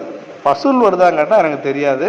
படத்தோட விமர்சனம் நல்லாவே வருது. இந்த படம் வந்து எங்கெங்கே படப்பிடிப்பு நடத்துனாங்க பார்த்தீங்கன்னா, குரங்கண்ணி கேரளாவுக்கும் தமிழ்நாடுக்கும் பார்டரில் அந்த மலைக்கு மேலே இருக்குது, தேனி மாவட்டத்தில். அந்த குரங்கண்ணி, கொடைக்கானல் இந்த இடம் ஃபுல்லாக படம் எடுத்தாங்க. இந்த படத்துக்கு வந்து அதிகமான வசனங்கள், முழுக்க வசனங்கள் எழுதின எல்லாமே நம்ம அண்ணன் யுகபாரதி அவர் தான் படத்துக்கு வசனம் எழுதினார். நம்ம ஒளிப்பதிவு வந்து எம் சுகுமார் அவர் தான் ஒளிப்பதிவு பண்ணார். எடிட்டிங் வந்து லாரன்ஸ் கிஷோர் அவர் வந்து எடிட்டிங் பண்ணார். நம்ம கலை டைரக்டர், அதாவது ஆர்ட் டைரக்டர் அவர் லால்குடி இளையராஜா அவர் தான் நம்ம ஆர்ட் டைரக்டராக ஒர்க் பண்ணார். இந்த படத்துக்கு வந்து மியூசிக் டைரக்டர் நம்ம அண்ணன் ஜிவி பிரகாஷ் பண்ணியிருக்காரு. உங்கள் எல்லாருக்கும் தெரியும். ஜிவி பிரகாஷ்குமார் வந்து இப்போதைக்கு சமீபத்தில் இப்போ வரைக்கும் இப்போ கூட ஒரு தேசிய அவார்டு வந்து அவருக்கு அறிவிச்சிருக்காங்க. வாத்தியார் படத்தில் வந்து சூப்பராக பண்ணியிருந்தார். இப்போ அதுக்கப்புறம் ஒரு படத்துக்காக தேசிய அவார்டு கூட அவருக்கு வந்து அறிவிச்சிருக்காங்க. இப்படி பல பிஸியான படங்கள், யங் மூவி, அதாவது யங் கேரக்டர் மூவிக்கும் பெரிய பெரிய ஆக்டர் மூவிக்கும் இப்படி நிறைய பெரிய படங்கள் பண்ணிகிட்டு இருந்த டயத்தில் திடீர்னு வந்த படம் தான் இந்த அருள்வான். இந்த படத்துக்கு நம்ம ஜிவி பிரகாஷ் இசையமைச்சிருக்காருன்னு எனக்கு மிகப்பெரிய ஆச்சரியம் தான். ஏன்னா இந்த படத்தில் உள்ள எந்த பாட்டுமே மிகப்பெரிய ஹிட் ஆகலை. ஏன்னா இந்த படமே வந்து ஹிட் ஆகாது. இந்த படமே வந்து எல்லாருக்குமே புரியாது. புரிஞ்சு பார்க்குறது 100க்கு 10% தான். முக்கால்வாசி பேர் இந்த படத்தை ஸ்கிப் பண்ணிட்டு போயிடுவாங்க. இதில் வந்து மியூசிக்கு பொறுத்த வரைக்கும் நல்லா தான் இருக்குது. ஏன்னா இந்த கிராமத்து சூழ்நிலைக்கும் அந்த கேரக்டருக்கு என்ன பண்ணணுமோ அதுக்கு அந்த மியூசிக்கை வந்து நம்ம அண்ணன் ஜிவி பிரகாஷ்குமார் அருமையாக கொடுத்துருக்காருங்க. அப்படி ஒரு கொடுத்த பாட்டு வந்து அல்லிப்பூவே அப்படின்னு ஒரு பாட்டு வந்து ஓப்பனிங் பாட்டாக வெளியிட்டார். அதுபோக சேவல் செவ்வேல்னு சொல்லி ஒரு பாட்டை வெளியிட்டார். இந்த 2 பாட்டு வந்து படத்துக்கு முன்னாடியே ரிலீஸ் பண்ணாங்க. அந்த பாட்டு வந்து கொஞ்சம் ஓரளவுக்கு ரீச் எடுத்துச்சு. ஆனால் இந்த படத்தில் மொத்தம் 6 பாட்டு இருக்குது மக்களே. 6 பாட்டு வந்து இதில் ஃபஸ்ட்டு பாட்டு இந்த அல்லிப்பூவை பாட்டை வந்து நம்ம அண்ணன் யுகபாரதி தான் பாட்டுக்கு ரிலீஸ் எழுதியிருக்காரு. இந்த பாட்டை பாடினது முழுக்க நம்ம அண்ணன் ஜிவி பிரகாஷ்குமார் மியூசிக் டைரக்டர் அவர் மட்டுமே பாட்டு பாடியிருக்காரு. இந்த பாட்டு கிட்டத்தட்ட 4 நிமிஷம் படத்தில் வருது. அப்புறம் 2வது பாட்டு வேல் செவ்வேல்னு சொல்லி ஒரு பாட்டு, ஒரு சாமி பாட்டு வரும். அதை வந்து நம்ம எஸ் ஞானக்கரவேல் அவர் தான் வந்து லிரிக்ஸ் எழுதியிருக்காரு. இந்த பாட்டுக்கு வந்து பாடினது யாருன்னு கேட்டால் மதுபாலா கிருஷ்ணன் அண்ட் அஸ்வின் சத்யா இவங்க 2 பேரும் சேர்ந்து பாடியிருக்காங்க. இந்த பாட்டு கிட்டத்தட்ட 6 நிமிஷம் 20 செகண்ட் இந்த படத்தில் வருது. அதுபோக 3வது பாட்டு வந்து என் கண்ணே யுகபாரதி என் கண்ணே உன் பேலான்னு சொல்லி ஒரு பாட்டு வருதுங்க. இந்த பாட்டை எழுதுனது யாருன்னு கேட்டீங்கன்னா நம்ம அண்ணன் யுகபாரதி தான் பாட்டுக்கு ரிலீஸ் எழுதியிருந்தார். இது வந்து ஆண் பாடுற மாதிரி இருக்கும். அதான் நம்ம ஆரோவுக்கு வந்து தான் பொண்ணுக்காக பாடுற மாதிரி ஒரு சீன் வச்சுருப்பாங்க. அந்த சீன் வந்து நம்ம யுகபாரதி பாட்டு எழுதியிருக்காரு. இந்த பாட்டை பாடினது யார் மாட்டேன்னா நம்ம கபிலன் அவர் தான் பாடியிருக்காரு. இந்த பாட்டு கிட்டத்தட்ட 5 நிமிஷம் இந்த படத்தில் வருது. அப்புறம் 2வது அதே பாட்டை பொம்பளை பாட்டுனா எப்படின்னு சொல்லி எழுதுனது. இந்த படத்துக்கும் எல்லாம் ஒரே பாட்டு தானே, அதனால் யுகபாரதி தான் இதுக்கும் லிங்க்ஸ்டர். இதுக்கு வந்து பார்த்திங்கன்னா நம்ம சைன்தேவி தான் பாட்டு பாடியிருக்காங்க. அதாவது நம்ம அண்ணன் மியூசிக் டைரக்டர் சிவி பிரகாஷ்குமார் இருக்கார்ல, அவரோட முன்னாள் மனைவியான சைன்தேவி தான் இந்த பாட்டை பாடியிருக்காங்க. இந்த பாட்டோட டைமும் ஆல்மோஸ்ட் 4 நிமிஷம் 46 செகண்ட். அப்புறம் 3வது பாட்டு என் கண்ணே, இந்த பாட்டு வந்து படம் முழுக்க வந்துக்கிட்டே இருக்குங்க. ஐயோ, இந்த பாட்டையே 3 தடவை வச்சுருக்காங்க. இந்த பாட்டை வந்து வண்ணப்பூ சொல்லி சில லிரிக்ஸ் மாற்றி பண்ணியிருக்காங்க. இந்த பாட்டை பாடினது நம்ம கபிலன் தான் பாடியிருக்காரு. இந்த பாட்டு கிட்டத்தட்ட 6 நிமிஷம் இந்த படத்தில் வந்திருக்கு. கடைசி பாட்டு வந்து சந்திர சூரியன் சொல்லி ஒரு பாட்டு வரும். இந்த பாட்டுக்கும் லிரிக்ஸ் எழுதுனது யுகபாரதி தான். இந்த பாட்டை நம்ம அக்கா வைக்கம் விஜயலட்சுமி அவங்க தான் மெயின் கேரக்டரில் பாடியிருக்காங்க. அவங்க கூட சைடில் பாடினது வந்து சிந்தரி விஷால், ஹர்தேனி, நேத்ரா இவங்க 2 பேரும் சேர்ந்து 3 பேரும் சேர்ந்து இந்த பாட்டை பாடியிருக்காங்க. இந்த பாட்டு கிட்டத்தட்ட 4 நிமிஷம் இந்த படத்தில் ஈடுபடுதுங்க. மொத்தம் இந்த படத்தில் வந்து 6 பாட்டு வருது. இந்த 6 பாட்டில் ஒரே பாட்டை 3 தடவை வச்சுருக்காங்க. ஆண் பாடுற மாதிரி, பெண் பாடுற மாதிரி, அப்புறம் எல்லாம் சேர்ந்து பாடுற மாதிரி.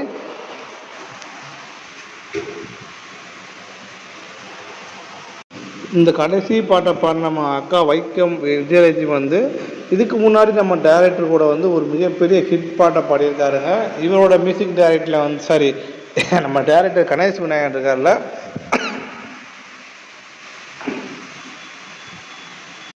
அவரோட டைரக்ஷனில் இது வந்து 4வது படம். 4 படத்துலையுமே இந்த அக்கா வைக்கம் விஜயலட்சுமி கண்டிப்பாக ஒரு சான்ஸ் கொடுத்துருக்காருங்க. ஓப்பனிங் படம் தகராறில் கூட ஒரு சூப்பரான பாட்டு பாடியிருக்காங்க. அதை விட அந்த பாட்டு கூட பெருசாக ஒன்றும் ஹிட் ஆகலை. ஆனால் 2வது படமான வீர சிவாஜி படத்தில் வந்து சூப்பரான ஒரு சாங், சொப்பன சுந்தரி நான் தானே அப்படின்னு சொல்லி ஒரு சாங் வரும். அதை வந்து ஆல்மோஸ்ட் 2 கேட்டகரியில் பண்ணியிருப்பாங்க. 2 கேட்டகரியிலுமே பாட்டு பயங்கர கிட்டுங்க. அந்த படம்லாம் பார்த்தீங்கன்னா 2015-18 நினைக்கிறேன். அருமையான பாட்டு. பட்டி தொட்டிங்கெல்லாம் அந்த பாட்டு கண்டிப்பாக எல்லா டிவி நிகழ்ச்சியிலையும் ஓப்பனிங் பாட்டாக போட்டிருந்தாங்க. ஒரு சூப்பரான பாட்டு. வைக்கம் விஜயலட்சுமியோட குரல் நல்லா இருக்கிறதுனால தான் நம்ம டைரக்டர் கணேஷ் சிவன் வந்து தொடர்ந்து அவங்க படத்தில் வந்து ஏதாவது ஒரு பாட்டை வந்து பாட வச்சுருக்காங்க. அப்படி இந்த படத்துலையும் சந்திர சூரியன் சொல்லி ஒரு பாட்டை வந்து நம்ம வைக்கம் விஜயலட்சுமிக்காக நம்ம டைரக்டர் வச்சுருக்காரு.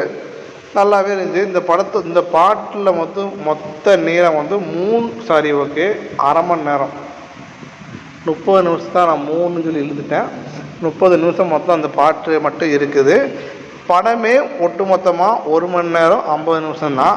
இதில் பாட்டு மட்டும் 1/2 மணி நேரம் இருக்குது. அப்போது பாட்டை கழிச்சிட்டு பார்த்தீங்கன்னா வெறும் 1 மணி நேரம் 20 நிமிஷம். இதில் ஒரு 2 ஃபைட்டு வேறு வருது, அது ஒரு 10 நிமிஷம் வச்சுக்கோங்க. அப்போ அதையும் கழிச்சிட்டோம்னா படத்தோட கதைக்களம் எல்லாம் சேர்ந்து வெறும் 1 மணி நேரம் 10 நிமிஷம் அவ்வளோதாங்க இருக்குது.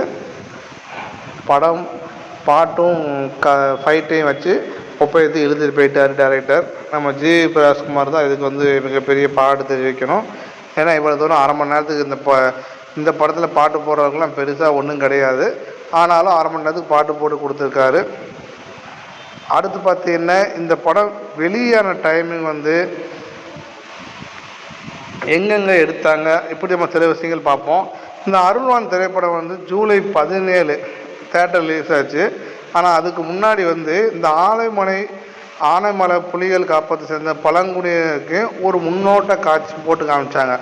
ஆனைமலை பக்கம் இருக்கிற அந்த காட்டுவாசி பழங்குடியின மக்களுக்கு வந்து, காட்டுவாசின்னு சொல்லக்கூடாது, பழங்குடியின மக்களுக்கு வந்து ஒரு சிறப்பு காட்சி தேட்டரில் வந்து ரிலீஸ் பண்ணி காட்டினாங்க. அவங்களுக்கு மட்டும் ஜூன் 14 தேட்டர் ரிலீஸ் ஆச்சா, ஜூலை 17.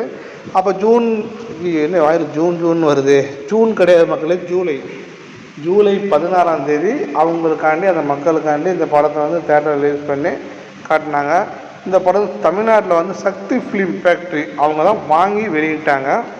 இந்த படத்துக்கு வந்து நம்ம டைரக்டர் கணேஷ் சிவன் வந்து இந்த படத்தை வந்து எந்த விதமான கட்டிங் பண்ணக்கூடாதுன்னு சொல்லி சென்சார் போர்டுக்கு ஒரு ரிக்வஸ்ட் வச்சுருந்தார். ஏன்னா இதை வந்து நான் படம் எடுத்ததே ரொம்ப கம்மி தான், 1 மணி நேரம் 10 நிமிஷம் தான். அதில் நீங்கள் வெட்டி புட்டீங்கன்னா நான் என்ன தான் பண்ணேன்னு சொல்லி அவர் புலம்பியிருப்பார் போல். அதனால் அவங்களும் எந்த விதமான கட்டிங், எந்த விதமான வெட்டு இல்லாமல் UA சான்றிதழை கொடுத்து நீ கொண்டு ரிலீஸ் பண்ணிக்கோ அப்படின்னு சொல்லி கொடுத்துட்டாங்க. நல்ல ஒரு இதுதான். சரி, இந்த படத்துக்கு வந்து மக்கள் எவ்வளோ வரவேற்பு கொடுத்தாங்க, முக்கியமாக இந்த பத்திரிக்கையாளர் எவ்வளோ வரவேற்பு கொடுத்தாங்க, நம்ம இன்னும் தெளிவாக பார்க்கலாம். அப்படி தமிழ்நாட்டில் உள்ள சில பத்திரிகைகள் இந்த படத்துக்கு எப்படியெல்லாம் விமர்சனம் கொடுத்தாங்கன்னு இப்போ தெளிவாக பார்த்துடலாம். இந்த படத்துக்கு வந்து நம்ம சினிமா எக்ஸ்பிரஸ் அந்த பத்திரிக்கை இருக்குல்ல, அது வந்து பிரசாந்த் வல்லவன் இந்த படத்துக்கு வெறும் 5க்கு 1.5 மார்க் தான் கொடுத்துருக்காங்க. 5க்கு 1.5 ஸ்டார் தான் கொடுத்து இந்த படத்துக்கு வந்து இவங்க காட்டியிருக்கிற உண்மையான பிரச்சனை வந்து போதுமான அளவுக்கு காட்டலை. இந்த டேரக்டர் இந்த படத்தை ரொம்ப நம்பினாலும் ஆனால் இந்த படத்தை எடுத்த விதம் வந்து ரொம்ப மோசமாக இருக்குது அப்படின்னு ஓப்பனாக எழுதிட்டு போயிட்டாருங்க. இது வந்து ஒரு ஒரு ஒரு கருத்து மூவின்னு கூட சொல்ல முடியாது, அதுக்கேற்ற மாதிரி செயல்படலை. அருள்நிதி பெரும்பாலும் வந்து ஒரு குழப்ப மனத்தோட்டையே இருக்கார். கிருத்தியா வந்து ஒரு தனித்துவமான நடிகை, அவங்க வந்து சூப்பராக பண்ணியிருக்காங்க. அப்படின்னா கூட இந்த ஆரவோட நடிப்பு வந்து வெறும் மரக்கட்டையை போல் இருக்குது, எந்த விதமான நடிப்பும் முகத்தில் இல்லை. அது அவர் கதாபாத்திர உணவுகளையே எந்த புரிதலும் இல்லாமல் நடிச்சிருக்காருன்னு சொல்லி ஓப்பனாக சொல்லிட்டு போயிட்டார். சொன்னது யாரும் பார்த்தீங்கன்னா நம்ம சினிமா எக்ஸ்பிரஸ் பத்திரிகையை சேர்ந்த பிரசாந்த் வல்லவன். இந்த படத்துக்கு அவர் கொடுத்த மதிப்பு வெறும் 5க்கு 1.5 ஸ்டார் தான் கொடுத்துருக்காருங்க. அப்புறம் இந்த டைம்ஸ் ஆஃப் இந்தியா அந்த பத்திரிகையிலேருந்து நம்ம அபினவ் வந்து இந்த படத்துக்கு வந்து 5க்கு 3 மார்க் கொடுத்துருக்காருங்க.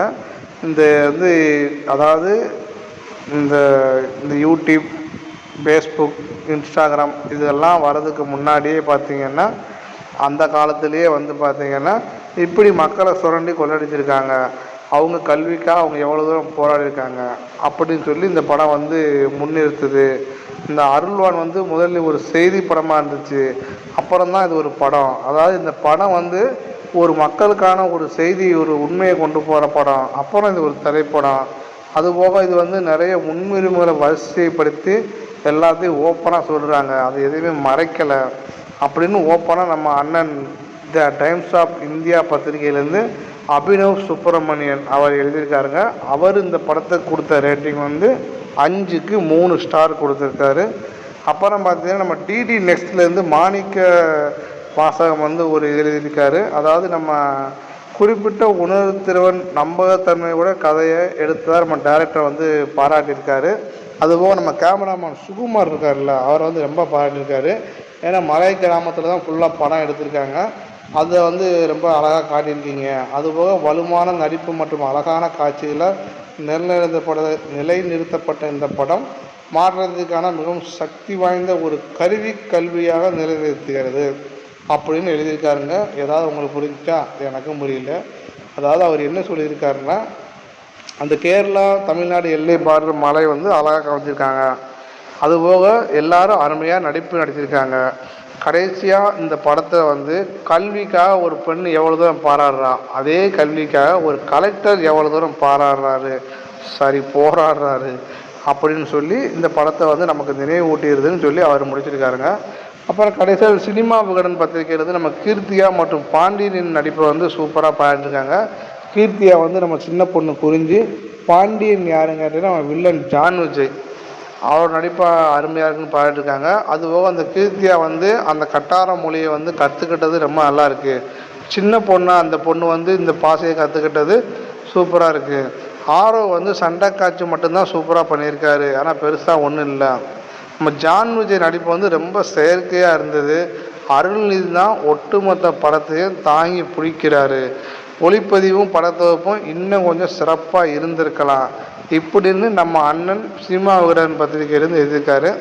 அப்புறம் நக்கீரன் பத்திரிகையிலேருந்து அருள்நிதி மற்றும் கிருத்தியாவின் நடிப்பையும் ஒளிப்பதிவு மற்றும் பின்னணி இசையும் பாராட்டினார். ஆனால் பாண்டியன் சரியாக பயன்படுத்தவில்லை. அதான் நம்ம வில்லன் ஜான் விஜய் வந்து அவர் வந்து உண்மையிலே ஒரு பேன் இந்தியா ஆக்டர் இப்போ உருவெடுத்தார். அவரை நம்ம டைரக்டர் வந்து சரியாக யூஸ் பண்ணலை அப்படின்னு நம்ம அண்ணன் நக்கீரன் பத்திரிகையில் சொல்லியிருக்காங்க. அதுபோக இரண்டாம் பாதியில் படம் வந்து ரொம்ப ஸ்லோவாக இருக்குது, பாடல்கள் எல்லாமே சுமாராகவே இருக்குது இப்படின்னு என்னுடைய கருத்துன்னு அவர் ஓப்பனாக சொல்லிட்டு போயிட்டாருங்க. அப்புறம் தினகரன் பத்திரிகையிலேருந்து இந்த படத்தை பற்றி விமர்சனம் போட்டிருந்தாங்க. அதாவது நடிகர் நடிப்பு, ஒளிப்பதிவு, படத்தொகுப்பு, எடிட்டிங் எல்லாமே சூப்பராக இருக்குது அப்படின்னு சொல்லி தினகரன் பத்திரிகையில் ஒரே வரியில் முடிச்சுட்டு போயிட்டாங்க. கடைசியாக பார்த்தீங்கன்னா நம்ம கல்கி ஆன்லைனில் வந்து வெப்சைட்டில் போட்டிருக்காங்க. அதில் வந்து பார்த்திங்கன்னா இந்த செந்தில்குமார் கதை வந்து பெரும்பாலும் நடிகர் நடிப்பு, ஒளிப்பதிவு மற்றும் இசையை வந்து அவர் அருமையாக பாராட்டியிருக்காரு. அதாவது நம்ம சிபி செந்தில்குமார் அவர் வந்து அதாவது சில விஷயங்களை மட்டும் குறை சொல்லியிருக்காரு. அப்படி சொன்ன குறை வந்து நம்ம அண்ணன் ஜான் விஜய் நடிப்பை வந்து பயங்கரமாக விமர்சித்திருக்காரு.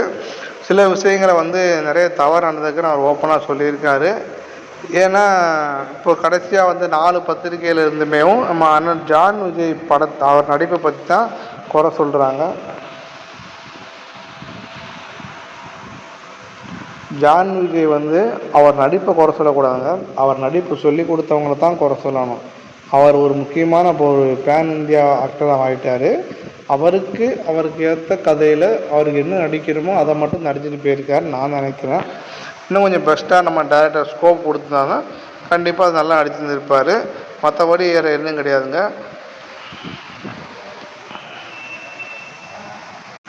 சரி, ஓகே மக்களே, இந்த படத்தில் நடித்த எல்லா கேரக்டர் அண்ட் ஆக்டர்ஸ் அந்த கேரக்டர் நேம் வரைக்கும் நம்ம தெளிவாக பார்த்தாச்சு. அதுபோக பல விஷயங்கள் கூட நான் தெளிவாக உங்களுக்கு எக்ஸ்பிளைன் பண்ணியிருக்கேன். இப்போது இன்னும் இந்த படத்தில் நடித்த டெக்னீஷியன் நேம்லாம் தெளிவாக எக்ஸ்பிளைன் பண்ணுறேன். அதுக்கப்புறம் இந்த படத்தில் வந்து ப்ளஸ் அண்ட் மைனஸ், நடிகரோட நடிப்பு எப்படி இருந்துச்சு, டைரக்டரோட டைரக்ஷன் எப்படி இருந்துச்சு, அதுபோக கேமராமேன், எடிட்டிங், மியூசிக் இவங்கெல்லாம் தரமாக பண்ணாங்களா இல்லையாங்கிறத இன்னும் வர வீடியோவில் தொடர்ந்து பாருங்கள். ஸ்கிப் பண்ணாமல் கடைசி வரைக்கும் ஃபுல்லாக பாருங்கள். ஆனால் அதுக்கு முன்னாடி நீங்கள் இப்போ தான் ஃபஸ்ட் டைம் நம்ம மூவி வாய்ஸ் தமிழ் சேனலுக்கு வரீங்கன்னா மறக்காமல் சப்ஸ்கிரைப் பண்ணிக்கோங்க. அப்படியே அந்த பெல் ஐக்கான் தட்டி விட்டுக்கோங்க. இந்த வீடியோக்கு ஒரு லைக்கை கொடுங்க. இப்போ வாங்க மற்ற டெக்னீஷியனை பற்றி நம்ம பார்க்கலாம். சரி, ஓகே மக்களே, இப்போது இந்த படத்தை நடித்த சில டெக்னீஷியனை பற்றி பார்க்கலாம். அதுக்கு முன்னாடி தெளிவாக மறுபடியும் சில விஷயங்களை பார்த்துடலாம். அதாவது நம்ம டைரக்டர் கணேஷ் விநாயகன் அவர் தான் இந்த படத்துக்கு கதை எழுதுனது. வசனம் எழுதுனது வந்து பார்த்திங்கன்னா, அதாவது டயலாக் எழுதுனது வந்து ஃபுல்லாமே யுவ பாரதி தான் டயலாக்கு. இந்த படத்தில் தயாரிப்பாளர் வந்து எல்ஜி சரவணன் அவர் தான், சரி எஸ்ஜி சரவணன் அவர் தயாரிப்பாளர். அவருக்கு அசிஸ்டன்ட் பணத்தை போட்டது ஃபுல்லாமே சரவணன். அவருக்கு கூட இருந்து உதவி பண்ணது அவர் தம்பி சுப சரவணன் இணை தயாரிப்பாளர் இருந்திருக்காரு. Arav, Arulnithi, VTV Ganesh, baby Krithiya, Ramya Pandian, Kaali Venkat and John Vijay, கிட்டத்தட்ட ஒரு 7 பேர் தான் நமக்கு எல்லாருக்கும் தெரியுது. மீதி உள்ள கேரக்டர் பார்க்கலாம். இவங்கெல்லாம் முக்கியமான கேரக்டர் பண்ணியிருக்காங்க. அப்புறம் ஜி பிரகாஷ்குமார் மியூசிக், எம் குமாரோட கேமரா, அப்புறம் art director Lawrence Kishore, sound defect வந்து நவனித் என்சஸ், அவருக்கு அசிஸ்டண்ட்டாக வந்து நரேஷ்குமார், இவர் கூட வந்து அது சவுண்ட் எடிட்டிங்கில் வந்து பிரான் குண்டா, இவங்க எல்லாம் பண்ணியிருக்காங்க. இந்த படத்தில் வந்து நம்ம தெளிவாக இப்போதைக்கு எல்லாத்தையும் பற்றி பார்த்தாச்சு. ஒன்லைன் பார்த்தாச்சு, மூவி ஸ்டோரி எல்லாம் பார்த்தாச்சு. அதுபோக இந்த படத்தில் வந்து சீன் பை எல்லாமே பார்த்து முடித்தாச்சு. இப்போயும் டெக்னீஷியன் நேம்லேருந்து எல்லாமே பார்த்தாச்சு. இதுக்கப்புறம் நம்ம பார்க்க போகிறது என்னன்னு கேட்டிங்கன்னா, இந்த படத்தோட நடிப்பு, நடிகர்கள் நடிப்பு, டேரக்டர், மியூசிக் டைரக்டரோட மியூசிக் எப்படி இருக்குது, கேமராமேனோட ஒளிப்பதிவு எப்படி இருந்துச்சு, இப்படி பல விஷயங்கள் நம்ம இன்னும் தெளிவாக பார்க்கலாம். நிறைய விஷயங்கள் பார்ப்போம். கடைசியாக நம்மளோட இந்த படத்துக்கு ப்ளஸ் அண்ட் மைனஸ், என்னுடைய தனிப்பட்ட ரேட்டிங், நீங்கள் பார்க்கலாமா வேண்டாமான்னு உங்களுடைய தனிப்பட்ட விருப்பம், அதை அட்லீஸ்ட் நான் சொல்லுவேன், பார்ப்போம். இப்படி நிறைய விஷயங்கள் நம்ம இதுக்கப்புறம் பார்க்கலாம். அதை ஸ்கிப் பண்ணாமல் ஃபுல்லாக பாருங்கள். ஆனால் அதுக்கு முன்னாடி நீங்கள் இப்போ தான் ஃபஸ்ட் டைம் நம்ம மூவி வாய்ஸ் தமிழ் சேனலுக்கு வரீங்கன்னா மறக்காமல் சப்ஸ்கிரைப் பண்ணிக்கோங்க. வாங்க இப்போ இந்த படத்தில் நடிச்சிருக்க நடிகர் நடிப்பை பார்க்கலாம்.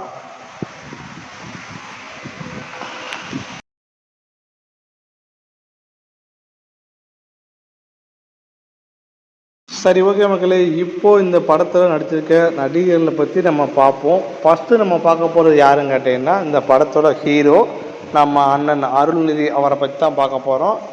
இவர் வந்து இந்த படத்தை பற்றி பார்க்கறதுக்கு முன்னாடி முதல்ல இவரை பற்றி பார்த்துருவோம். இவர் வந்து சினிமாவுக்கு வந்ததே ஒரு அதிசயம்தாங்க.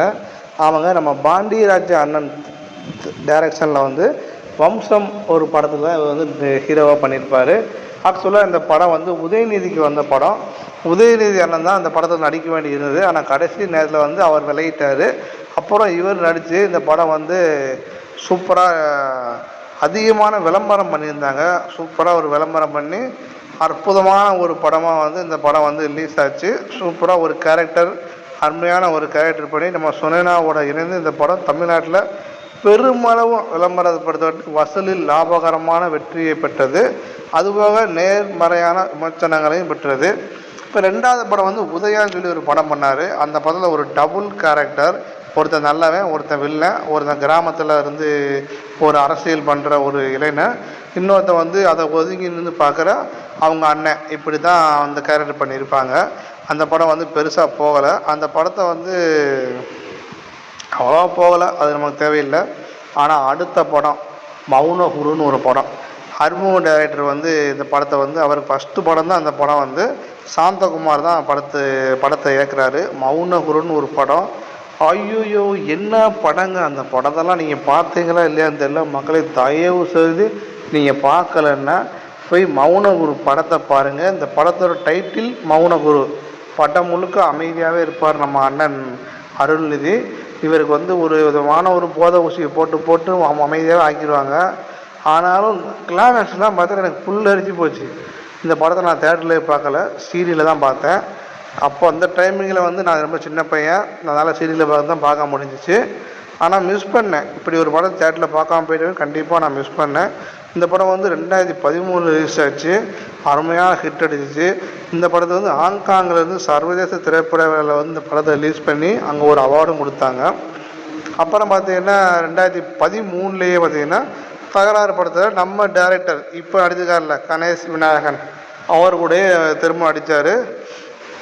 அதே வருஷத்துலேயே பார்த்தீங்கன்னா அடுத்தடுத்து நிறைய படங்கள் பண்ணார். ஒரு கண்ணும் 3 களவாணிகளும் இப்படி ஒரு காமெடி பண்ணார். அது பெருசாக ஒன்றும் போகலை. அதுக்கப்புறம் 2015 திரும்பவும் இவர் ஒரு மிகப்பெரிய நடிகர்னு சொல்லி ஒரு படம் பேர் சொன்ன படம் டீமாண்டி காலனி. ஆனால் இந்த படத்தில் வந்து இவர் தான் ஹீரோன்னு கேட்டால் கண்டிப்பாக சொல்ல முடியாது. ஏன்னா மௌனகுரியில் வந்து அவர் மட்டும்தான் ஹீரோ. அதை அவர் படம் முழுக்க அவர் ஒத்தையால் தாங்கி பிடிச்சி நடித்தார். இந்த படத்தில் கேட்டிங்கன்னு வச்சுக்கோங்க, டீமாண்டி காலனியில் வந்து எல்லாருமே ஸ்கோர் பண்ணியிருப்பாங்க. டைரக்டர், கேமராமேன், அந்த ஒரு ரூமுக்குள்ளே தான் படம் மொத்தமாக எடுக்காங்க. அந்த ஒரு ரூமுக்குள்ளே படம் நடக்கிற மாதிரி சீனு. அதில் அந்த 4 பேர் இருக்காங்க. 4 பேர் மட்டுமே இருக்கிற ஒரு ரூமுக்குள்ளே ஒரு ஆளை மட்டும் ஹீரோன்னு எப்படி காட்ட முடியும்? வாய்ப்பே கிடையாது. அந்த 4 பேருமே பர்ஃபெக்டான ஒரு, எனக்கு பொறுத்த வரைக்கும் அந்த படத்தோட வெற்றி வந்து டைரக்டர் கையில் தான் கொடுக்கணும். டைரக்டர் தான் வெற்றி. அது வந்து அதுக்கப்புறம் பார்த்தீங்கன்னா இவர் வந்து இந்த டீமாண்டி காலனி படம் எடுத்தார். அப்புறம் இவருக்கு தான் ஃபுல்லாமே பேய் படம், த்ரில்லர் படம், முக்கியமாக த்ரில்லர். பேய் படத்தை கூட விட்டுட்டு த்ரில்லர் படத்தில் வந்து இவர் ஒரு மெயினான ஹீரோவாக மாறிட்டாருங்க. அதுக்கப்புறம் எல்லா படமும் த்ரில்லர் படம் இவர்கிட்ட தான் வந்துச்சு. ஆனால் அதுக்கு முன்னாடி இவர் பழைய படம் ஒரு படம் நடித்திருந்தார், 4 போலீஸும் நல்லா இருந்தால் ஒரு சொல்லி ஒரு காமெடி படம் 2015 ரிலீஸ் ஆச்சு. அது வந்து பெருசாக போகலை, காமெடி படம் மட்டும்தான் இருந்துச்சு. 2016 ஃபஸ்ட்டு கிரைம் த்ரில்லர் மூவி 6வது சினம். இந்த படம் வந்து மலையாள படத்தோட டப்பிங்கு. பிருத்விராஜ் வந்து நடிச்சிருப்பார் ஹீரோவாக. நம்ம ஜித்து சோப் வந்து மெமரிஸ் ஒரு படத்தை வந்து டைரக்ட் பண்ணியிருப்பார். அந்த படத்தோட ரீமேக்காக அந்த படம் வந்துச்சு. மலையாளத்தில் சூப்பர் ஹிட்டு, தமிழ்லேயும் இந்த படம் அற்புதமான ஹிட்டுங்க, எந்த மாற்றம் கிடையாது. அப்புறம் பார்த்தீங்கன்னா பிருந்தாவனம்னு சொல்லி ஒரு சின்ன ஒரு கேரக்டர் பண்ணியிருப்பார். அது பெருசாக போகலை. அப்புறம் திரும்பவும் ஒரு மிஸ்டரி மூவிஸ், ஒரு கிரைம் த்ரில்லர், இரவுக்கு 1000 கண்கள் நடித்தார். அருமையான ஒரு நடிப்பு. அதில் வந்து ஒரு நடிப்பு ஒரு அரக்கன்னு சொல்லி நிரூபித்தார். பாக்ஸ் ஆஃபீஸ்லேயே அந்த படம் நல்லாவே ஹிட் ஆச்சு. அதுக்கப்புறம் பார்த்தீங்கன்னா ஃபுல்லாமே த்ரில்லர் மூவி தான். K13 அப்புறம் பார்த்தீங்கன்னா இந்த படம் தேஜாவு, டி பிளாக், டைரி, திருவின் குரல். திருவின் குரல் படம் பார்த்துருக்கீங்களா? அற்புதமான த்ரில்லர் மூவிங்க. இவருக்குன்னே தேடி வரும் போல் த்ரில்லர் படங்களாகவும் படம் எழுதும் போதே எழுதிடுவாங்களா ஹீரோ அருள்நிதி அப்படின்னு. டி பிளாக்கு, தேஜாவு, டைரி, இப்படி பல படங்கள். ஆனால் இதுக்கடையிலே வந்து சில படங்கள் பண்ணியிருந்தார். நார்மலான ஒரு படங்கள் பண்ணணும்னு சொல்லி பண்ண படம் தான் களத்தில் சந்திப்போம்னு சொல்லி நம்ம அண்ணன் ஜீவாவோட ஒரு அருமையான. இந்த படம் வந்து இவருக்கு நடிப்பும் சரி வரல, படமும் சரி வரல, ஒரு ஃப்ளாப்பான படம் தான். திருவின் குரல் அருமையான ஹிட்டு. அதுக்கப்புறம் வந்த படம். அப்புறம் கடைசியாக இப்போ வெளிவந்த படம் பார்த்தீங்கன்னா நம்ம டீமாண்டி காலனி பார்ட் 2 ரிலீஸ் ஆகிருக்கு. அஜய் ஞானமுத்து நடித்து ஒரு திகில் த்ரில்லர் படத்துக்கு ஒரு தயாரிப்பாளர் யாரை ஹீரோவாக பண்ண முடிவு பண்ணுறாருன்னா அதில் முதல் பேர் நம்ம அண்ணன் அருள்நிதி பேர் கண்டிப்பாக இருக்கும். அப்படி ஒரு ஹீரோவாக இவர் மாறிட்டார். இதுக்கடுத்தும் இவர் என்ன பேய் படம் நடிக்க போகிறான்னு தெரியல. இதில் நடிச்சுக்கிட்டு இருக்காரு. டீமாண்டி காலனி 3 இவர் தான் முக்கிய கேரக்டர் பண்ணிகிட்டு இருக்காரு. அந்த படம் ரிலீஸ் ஆக போகுது, பார்ப்போம் அது எப்படி இருக்குன்னு. சரி, இவரோட முந்தைய படங்கள்லாம் பேசியாச்சு. இந்த படத்தை பற்றி நான் என்ன சொல்ல வரேன்னா அதை ஃபஸ்ட் நான் சொல்லிக்கிறேன். இந்த படத்தில் வந்து பார்த்தீங்கன்னா 2 கேரக்டர் தாங்க இந்த படத்தில் மெயின் கேரக்டர். அதில் ஒன்று அந்த குறிஞ்சி பொண்ணு, 2வது நம்ம அண்ணன் அருள்நிதி தான்.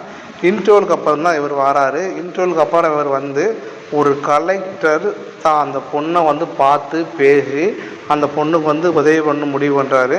நம்ம காளி வெங்கட் வந்து இந்த பொண்ணை பற்றி சொன்ன உடனே அவர் ரொம்ப மனசு உடைஞ்சி போய் சரி ஓகே அந்த ஊருக்கு போகிறாரு. அந்த ஊருக்கு போகும்போதே பார்த்தேன்னா அங்கே இருக்கிற நம்ம வில்லன் ஜான் விஜய் வந்து அந்த வழியை வந்து அடைச்சி நிற்கார்ல, அந்த சீன் பார்க்கணுமே, சரியான சீனுங்க. நம்ம அருள்நிதியான வந்து சூப்பராக அடிப்பார். உடைங்க அந்த கேட்ட உடைங்க அப்படின்னு சொல்லி ஒரு தைரியமாக வீட்டு கணேசன் சொல்லுவார். அதிகாரத்துக்கு எதிராக யார் வந்து தரவத்தாலும் நான் வருவேன், இந்த அரசாங்கம் வரும்னு சொல்லி அந்த ஒரு டயலாக் கூட பேசி அதை வந்து இடித்து தள்ளிட்டு போவார். அருமையான சீன், மாஸ் சீனு. கலெக்டரான ஒரு கேரக்டரில் ஒரு சூப்பரான ஒரு நடிப்பை கொடுத்துருப்பார். இந்த படம் முழுக்கவே வந்து பார்த்திங்கன்னா அந்த கேரக்டர் வந்து எனக்கு வேறு மாதிரி இருக்கும். அடுத்து சீன் பார்த்திங்கன்னா அந்த பொண்ணு கிராமத்தை கூட்டிகிட்டு போயிடுச்சு. அந்த பொண்ணோட அம்மா அப்பா 2 பேரும் இறந்து போயிட்டாங்கன்னு சொல்லும்போது அந்த பொண்ணு பயங்கரமாக கதறி அழுவும். அப்போ இவர் போய் அந்த பொண்ணை கட்டி பிடிச்சி, கவலைப்படாத, உனக்கு இனிமேல் அம்மா அப்பாவாக நான் இருப்பேன் அப்படின்னு சொல்லி ஒரு ஆறுதல் கொடுத்து, உன்னோட சபதத்தை நான் நிறைவேற்றுன்னு சொல்லி வாக்கு கொடுத்துருப்பாரு. எனக்கு உண்மையிலே அது ரொம்ப அந்த சீனே இப்போ கண் கலங்கிட்டேன். நான் அவ்வளோ எமோஷ்னலான சீனு. அந்த எமோஷ்னலான சீன்லேயும் நம்ம அண்ணன் அருள்நிதி வந்து அழகான ஒரு அருமையான நடிப்பை கொடுத்துருப்பாரு. அந்த பொண்ணுக்கு, சின்ன பொண்ணு குறிஞ்சிக்கு வந்து ஒரு சப்போர்ட்டிங் கேரக்டராக ஒரு கலெக்டர் இவ்வளோ தூரம் பண்ணுவாரான்னு சொல்கிற அளவுக்கு ஒரு அருமையான கேரக்டர் பண்ணியிருக்காரு. உண்மையான கேரக்டர் எப்படி இருக்குன்னு நமக்கு தெரியாது, ஆனால் அந்த கேரக்டர் இப்படி தான் இருந்திருக்குன்னு சொல்லி இவரோட நடிப்பால் நம்ம பார்த்துருக்கோம். ரொம்ப அருமையாக பண்ணியிருக்காரு. இவர் நடிப்பு வந்து ரியல் லைஃப்பில் எப்படி இருக்குமோ அப்படியே இருந்துச்சு. கடைசியாக வந்து முக்கியமான சீன் சொல்லணும்னா, அந்த கலெக்டர் வந்து பள்ளிக்கூடம் கட்டிட்டார். ஆனால் அங்கே வந்து யாருமே வந்து படிக்க போக மாட்டேங்காங்க. வாத்தியாராக பாடம் எடுத்த போக மாட்டேங்காங்க. அப்போது இவர் ஒரு முக்கியமான முடிவு எடுக்கார்.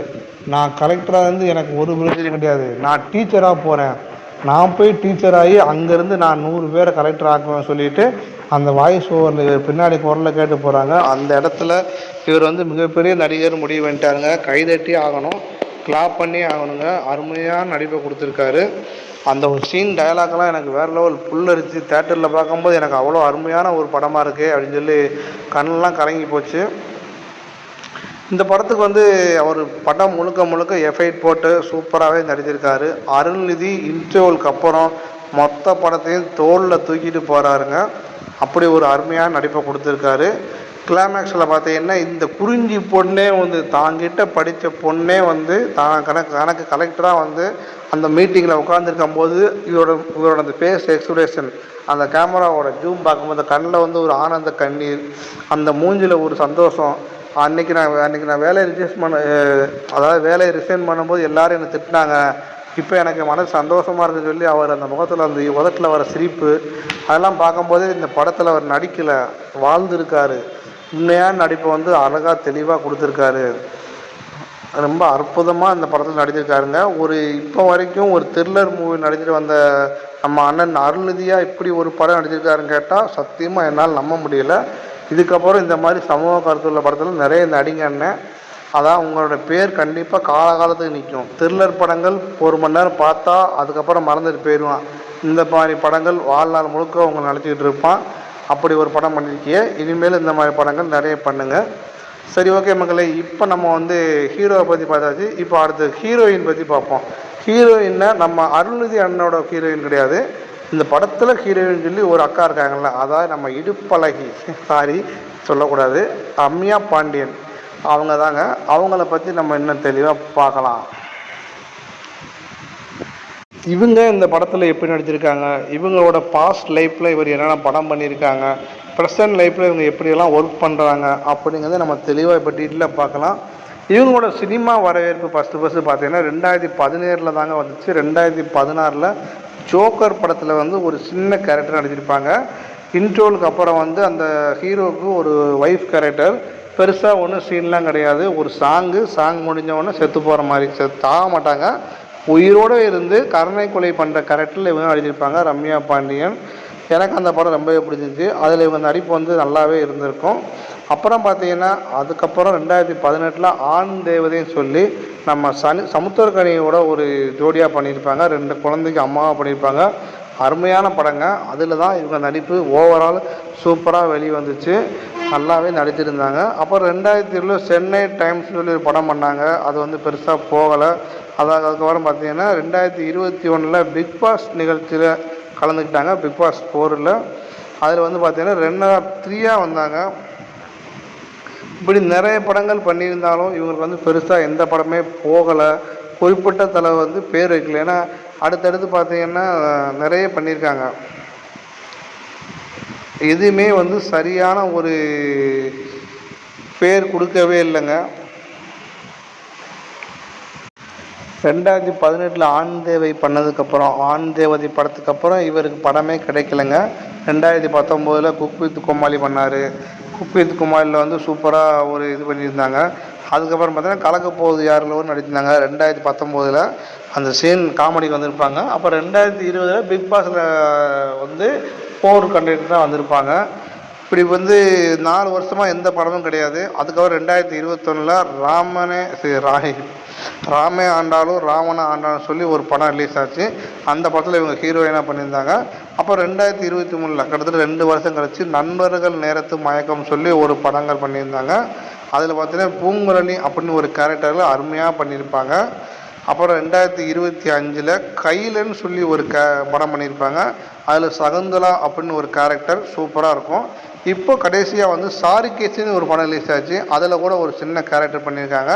இப்போ கடைசியாக நம்ம அருள்வான் படத்தில் அமரவள்ளி அப்படின்னு ஒரு கேரக்டர் பண்ணியிருக்காங்க. நிறைய படங்கள் சூப்பர் பண்ணியிருக்காங்க.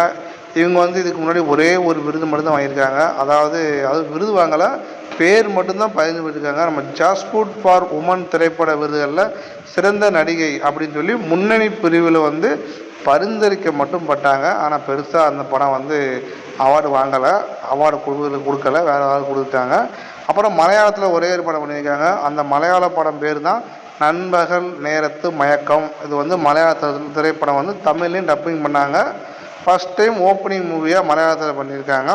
வெப் சீரிஸ் பண்ணியிருக்காங்க. வெப் சீரிஸில் வந்து G5 வந்து முகிலன் அப்படின்னு ஒரு வெப் சீரிஸ் பண்ணியிருக்காங்க. அப்புறம் பார்த்திங்கன்னா நம்ம சோனி லைவில் வந்து விபத்து விவசாயி மற்றும் அன்கோ அப்படின்னு ஒரு இது பண்ணியிருக்காங்க. இது ரெண்டுமே நல்லாவே இருந்துச்சுங்க, ஓகே தான்.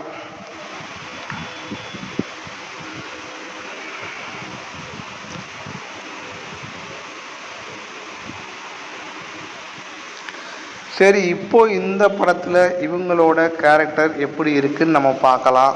இந்த படத்தை பொறுத்த வரைக்கும் என்னையை பொறுத்த வரைக்கும் என்ன சொல்லணும் எனக்கே தெரில. ஏன்னா இவங்க எனக்கு ரொம்ப பிடிச்ச ஒரு ஹீரோயினு. இவங்களோட படம் வந்து நான் பார்த்து நல்லா ரசித்த படம்னா ஆண் தேவதை படம் தான்.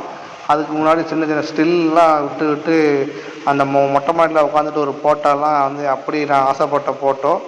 அதுக்கப்புறம் வந்து திடீர்னு சினிமா சான்ஸ் கிடச்சி நல்ல ஒரு ஹீரோயினாக வளம் வந்துவாங்க பார்த்தா திடீர்னு இவங்களுக்கு பெருசாக சான்ஸ் இல்லாமல் போயிடுச்சு. இவங்களுக்கு கிடைக்கிறது எல்லாமே இந்த 2 ஹீரோயினுக்கு 2 பிள்ளைக்கு அம்மா, ஒரு பிள்ளைக்கு அம்மா, இந்த மாதிரி கதாபாத்திரமாக கொடுத்தாங்க. அதனால் இவர் வந்து ரொம்ப மனசு உடைஞ்சி போய் இப்போ நடிக்க மாட்டேன்னு இருந்தார். இப்போது இந்த படத்தில் ஒரு பிள்ளைக்கு அம்மாவாக தான் அடிச்சிருக்காரு. என்ன வேறு வழி கிடையாது, அடுத்தடுத்து நடிக்கிறனா சினிமா விட்டு வெளியே போயிடுவாங்க. அதனால் வேறு வழியெல்லாம் பண்ணிட்டாங்கன்னு நினைக்கிறேன். நல்லா தாங்க இருந்துச்சு, அவ்வளோதான் சொல்ல முடியும். இந்த படத்தில் வந்து பெருசாக இவங்களுக்கு ஸ்கோப் கிடையாது, அதுதான் உண்மை. பெருசாக இவங்களுக்கு எந்த ஒரு ஸ்கோப்பும் நம்ம டைரக்டர் வைக்கலை. எனக்கு அது ஒரு வருத்தம். நடிச்சிருக்காங்க நார்மலாக. அந்த பொண்ணுக்கு எந்த சீனை வந்து நான் குறிப்பிட்டு சொல்லன்னு தெரில. வில்லன் அடித்து கொள்கிறாங்க, அந்த சீனில் நடிப்பு எப்படி இருக்கணும்? நான் ஒருத்தனை வந்து அடிக்கிறான், அதில் வந்து எப்படி நடிச்சிருக்கணும், எப்படி எஃபெக்ட் கொடுத்துருக்கணும், அந்த பேஸ் ரியாக்ஷன் நடிப்புக்கு மிக முக்கியம் பேஸ் தான். அந்த முகம்தான் முக்கியம். அந்த முகத்தில் இவங்க என்ன பண்ணியிருக்காங்கன்னு சொன்னால் ஒன்றுமே இல்லை. இன்ட்ரோலுக்கு அப்புறம் இவங்க இல்லவே இல்லை படத்தில். ஏன்னா இன்ட்ரோல் டயத்தில் வந்து இவங்களை கொண்டுட்டாங்க. படம் அப்படி தான் இன்ட்ரோலே விட்டாங்க. இந்த பொண்ணுக்கு ஆக்சிடெண்ட் ஆகுது, சின்ன பொண்ணுக்கு. இந்த பக்கம் அம்மா அப்பாலாம் சாகுறாங்க. அப்படி தான் இன்ட்ரோலே விட்டுருந்தாங்க. பெருசாக இவங்களுக்கு வந்து கேரக்டர் இல்லைங்க. அதனால் இந்த படத்தில் இவங்களை பற்றி பேசுறதுக்கு ஒன்றும் இல்லை, விட்டுருவோம். 2வது நம்ம அண்ணன் 2வது ஹீரோ எடுத்து அப்படின்னு சொல்கிற ஆரவ், அவரை பொறுத்த வரைக்கும் பார்த்தோன்னா அவருக்கும் இந்த படத்தில் பெருசாக எந்த விதமான சீனும் இல்லை. 2 ஃபைட் இருக்குது. அந்த ஃபைட்டில் சூப்பராக இருக்கார். அவர் உடம்பு பாடி ஃபிட்னஸுக்கு கரெக்டான ஒரு ஃபைட் சீன், 2 ஃபைட் சீன் வச்சுருக்காங்க. அந்த ஃபைட் சீனில் சூப்பராக ஆக்ஷன் வந்து அடித்து நொறுக்கி பட்டையை கிளப்புறாரு. அதுபோக நடிப்புன்னு பார்த்தீங்கன்னு வச்சுக்கோங்க, பெருசாக ஒன்றும் இல்லை. மூஞ்சில் எந்த விதமான ரியாக்ஷனும் இல்லை. அந்த சின்ன பொண்ணு வந்து நான் படிக்க போகணும் அப்படின்னு சொல்லும்போது மண்டையை ஆட்டிட்டு போயிடுறாரு. அதுக்கப்புறம் அவங்க வயசுக்கு வந்துட்டா கல்யாணம் பண்ண போக முடிவுன்னும் போது கூட நான் உன்னை கண்டிப்பாக படிக்க வைக்கிறேன், நீ கவலைப்படாதான்னு சொல்லிவிட்டு அதை பற்றி அப்படியே மறந்துக்கு போயிடுவார்.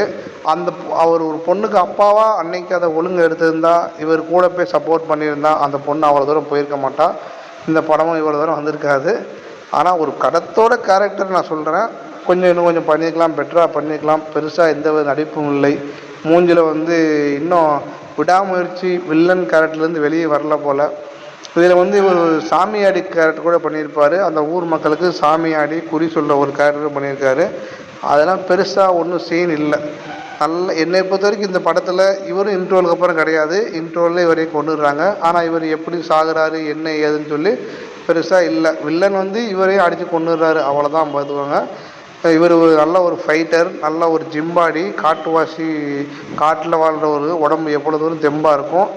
போலீஸ்காரன் குடிச்சிக்கிட்டே இருக்கிறவன் அவன் வந்து அடித்து சாகிற அளவுக்கு இவன் இருக்கான், ஏற்றுக்க மாதிரி தெரியல. சரி, செத்து போயிட்டாங்க. படத்துலேயும் இவங்க கேரக்டர் பெருசாக இல்லை, நடிப்பும் பெருசாக இல்லை, ஒன்றுமே இவங்களை பற்றி இல்லை. அதனால் இவங்களை பற்றி சொல்கிறதுக்கு ஒன்றும் கிடையாது. இந்த படத்தில் வந்து இவங்க சீன் வந்து ஏதோ இருக்கட்டும் சொல்லி தான் வச்சுருக்காங்க. இப்போ அடுத்து யாரை பற்றி பார்க்க போகிறோம்னா, முக்கியமான கேரக்டர் இந்த படத்தோட ஆல்மோஸ்ட் ஹீரோன்னு சொல்லலாம், அந்த சின்ன பொண்ணான குறிஞ்சி. இந்த பொண்ணு தாங்க படம் முழுக்க படத்தை வந்து தாங்கி நிப்பாட்டியிருக்குங்க. ஒவ்வொரு சீன்லேயும் ஒவ்வொரு இடத்துலையும் இந்த பொண்ணு தான் ஹீரோ ஹீரோ ஹீரோ அப்படின்னு நமக்கு சொல்ல வைக்கும். அதுலேயும் இந்த இன்டர்வலுக்கு முன்னாடி எல்லாம் பார்த்திங்கன்னா தான் வந்து இந்த தாத்தா வந்து சத்தி வாங்கிறது, அந்த தாத்தா இறந்துட்டா இருந்துச்சுன்னா அழுகிறது, படித்தே ஆகணும் அப்படின்னு முடிவு எடுக்கிறது, படிக்கிறதுக்காண்டி கல்யாணத்துக்கு நான் ஓகே சொல்லுவாங்க. அந்த பிள்ளை வந்து நான் பின்ன படிக்க விட்டுருவீங்கல்ல, அப்போ நான் கல்யாணம் பண்ணிக்கிறேன் அப்படின்னு சொல்லி ஓகே சொல்லிடும்.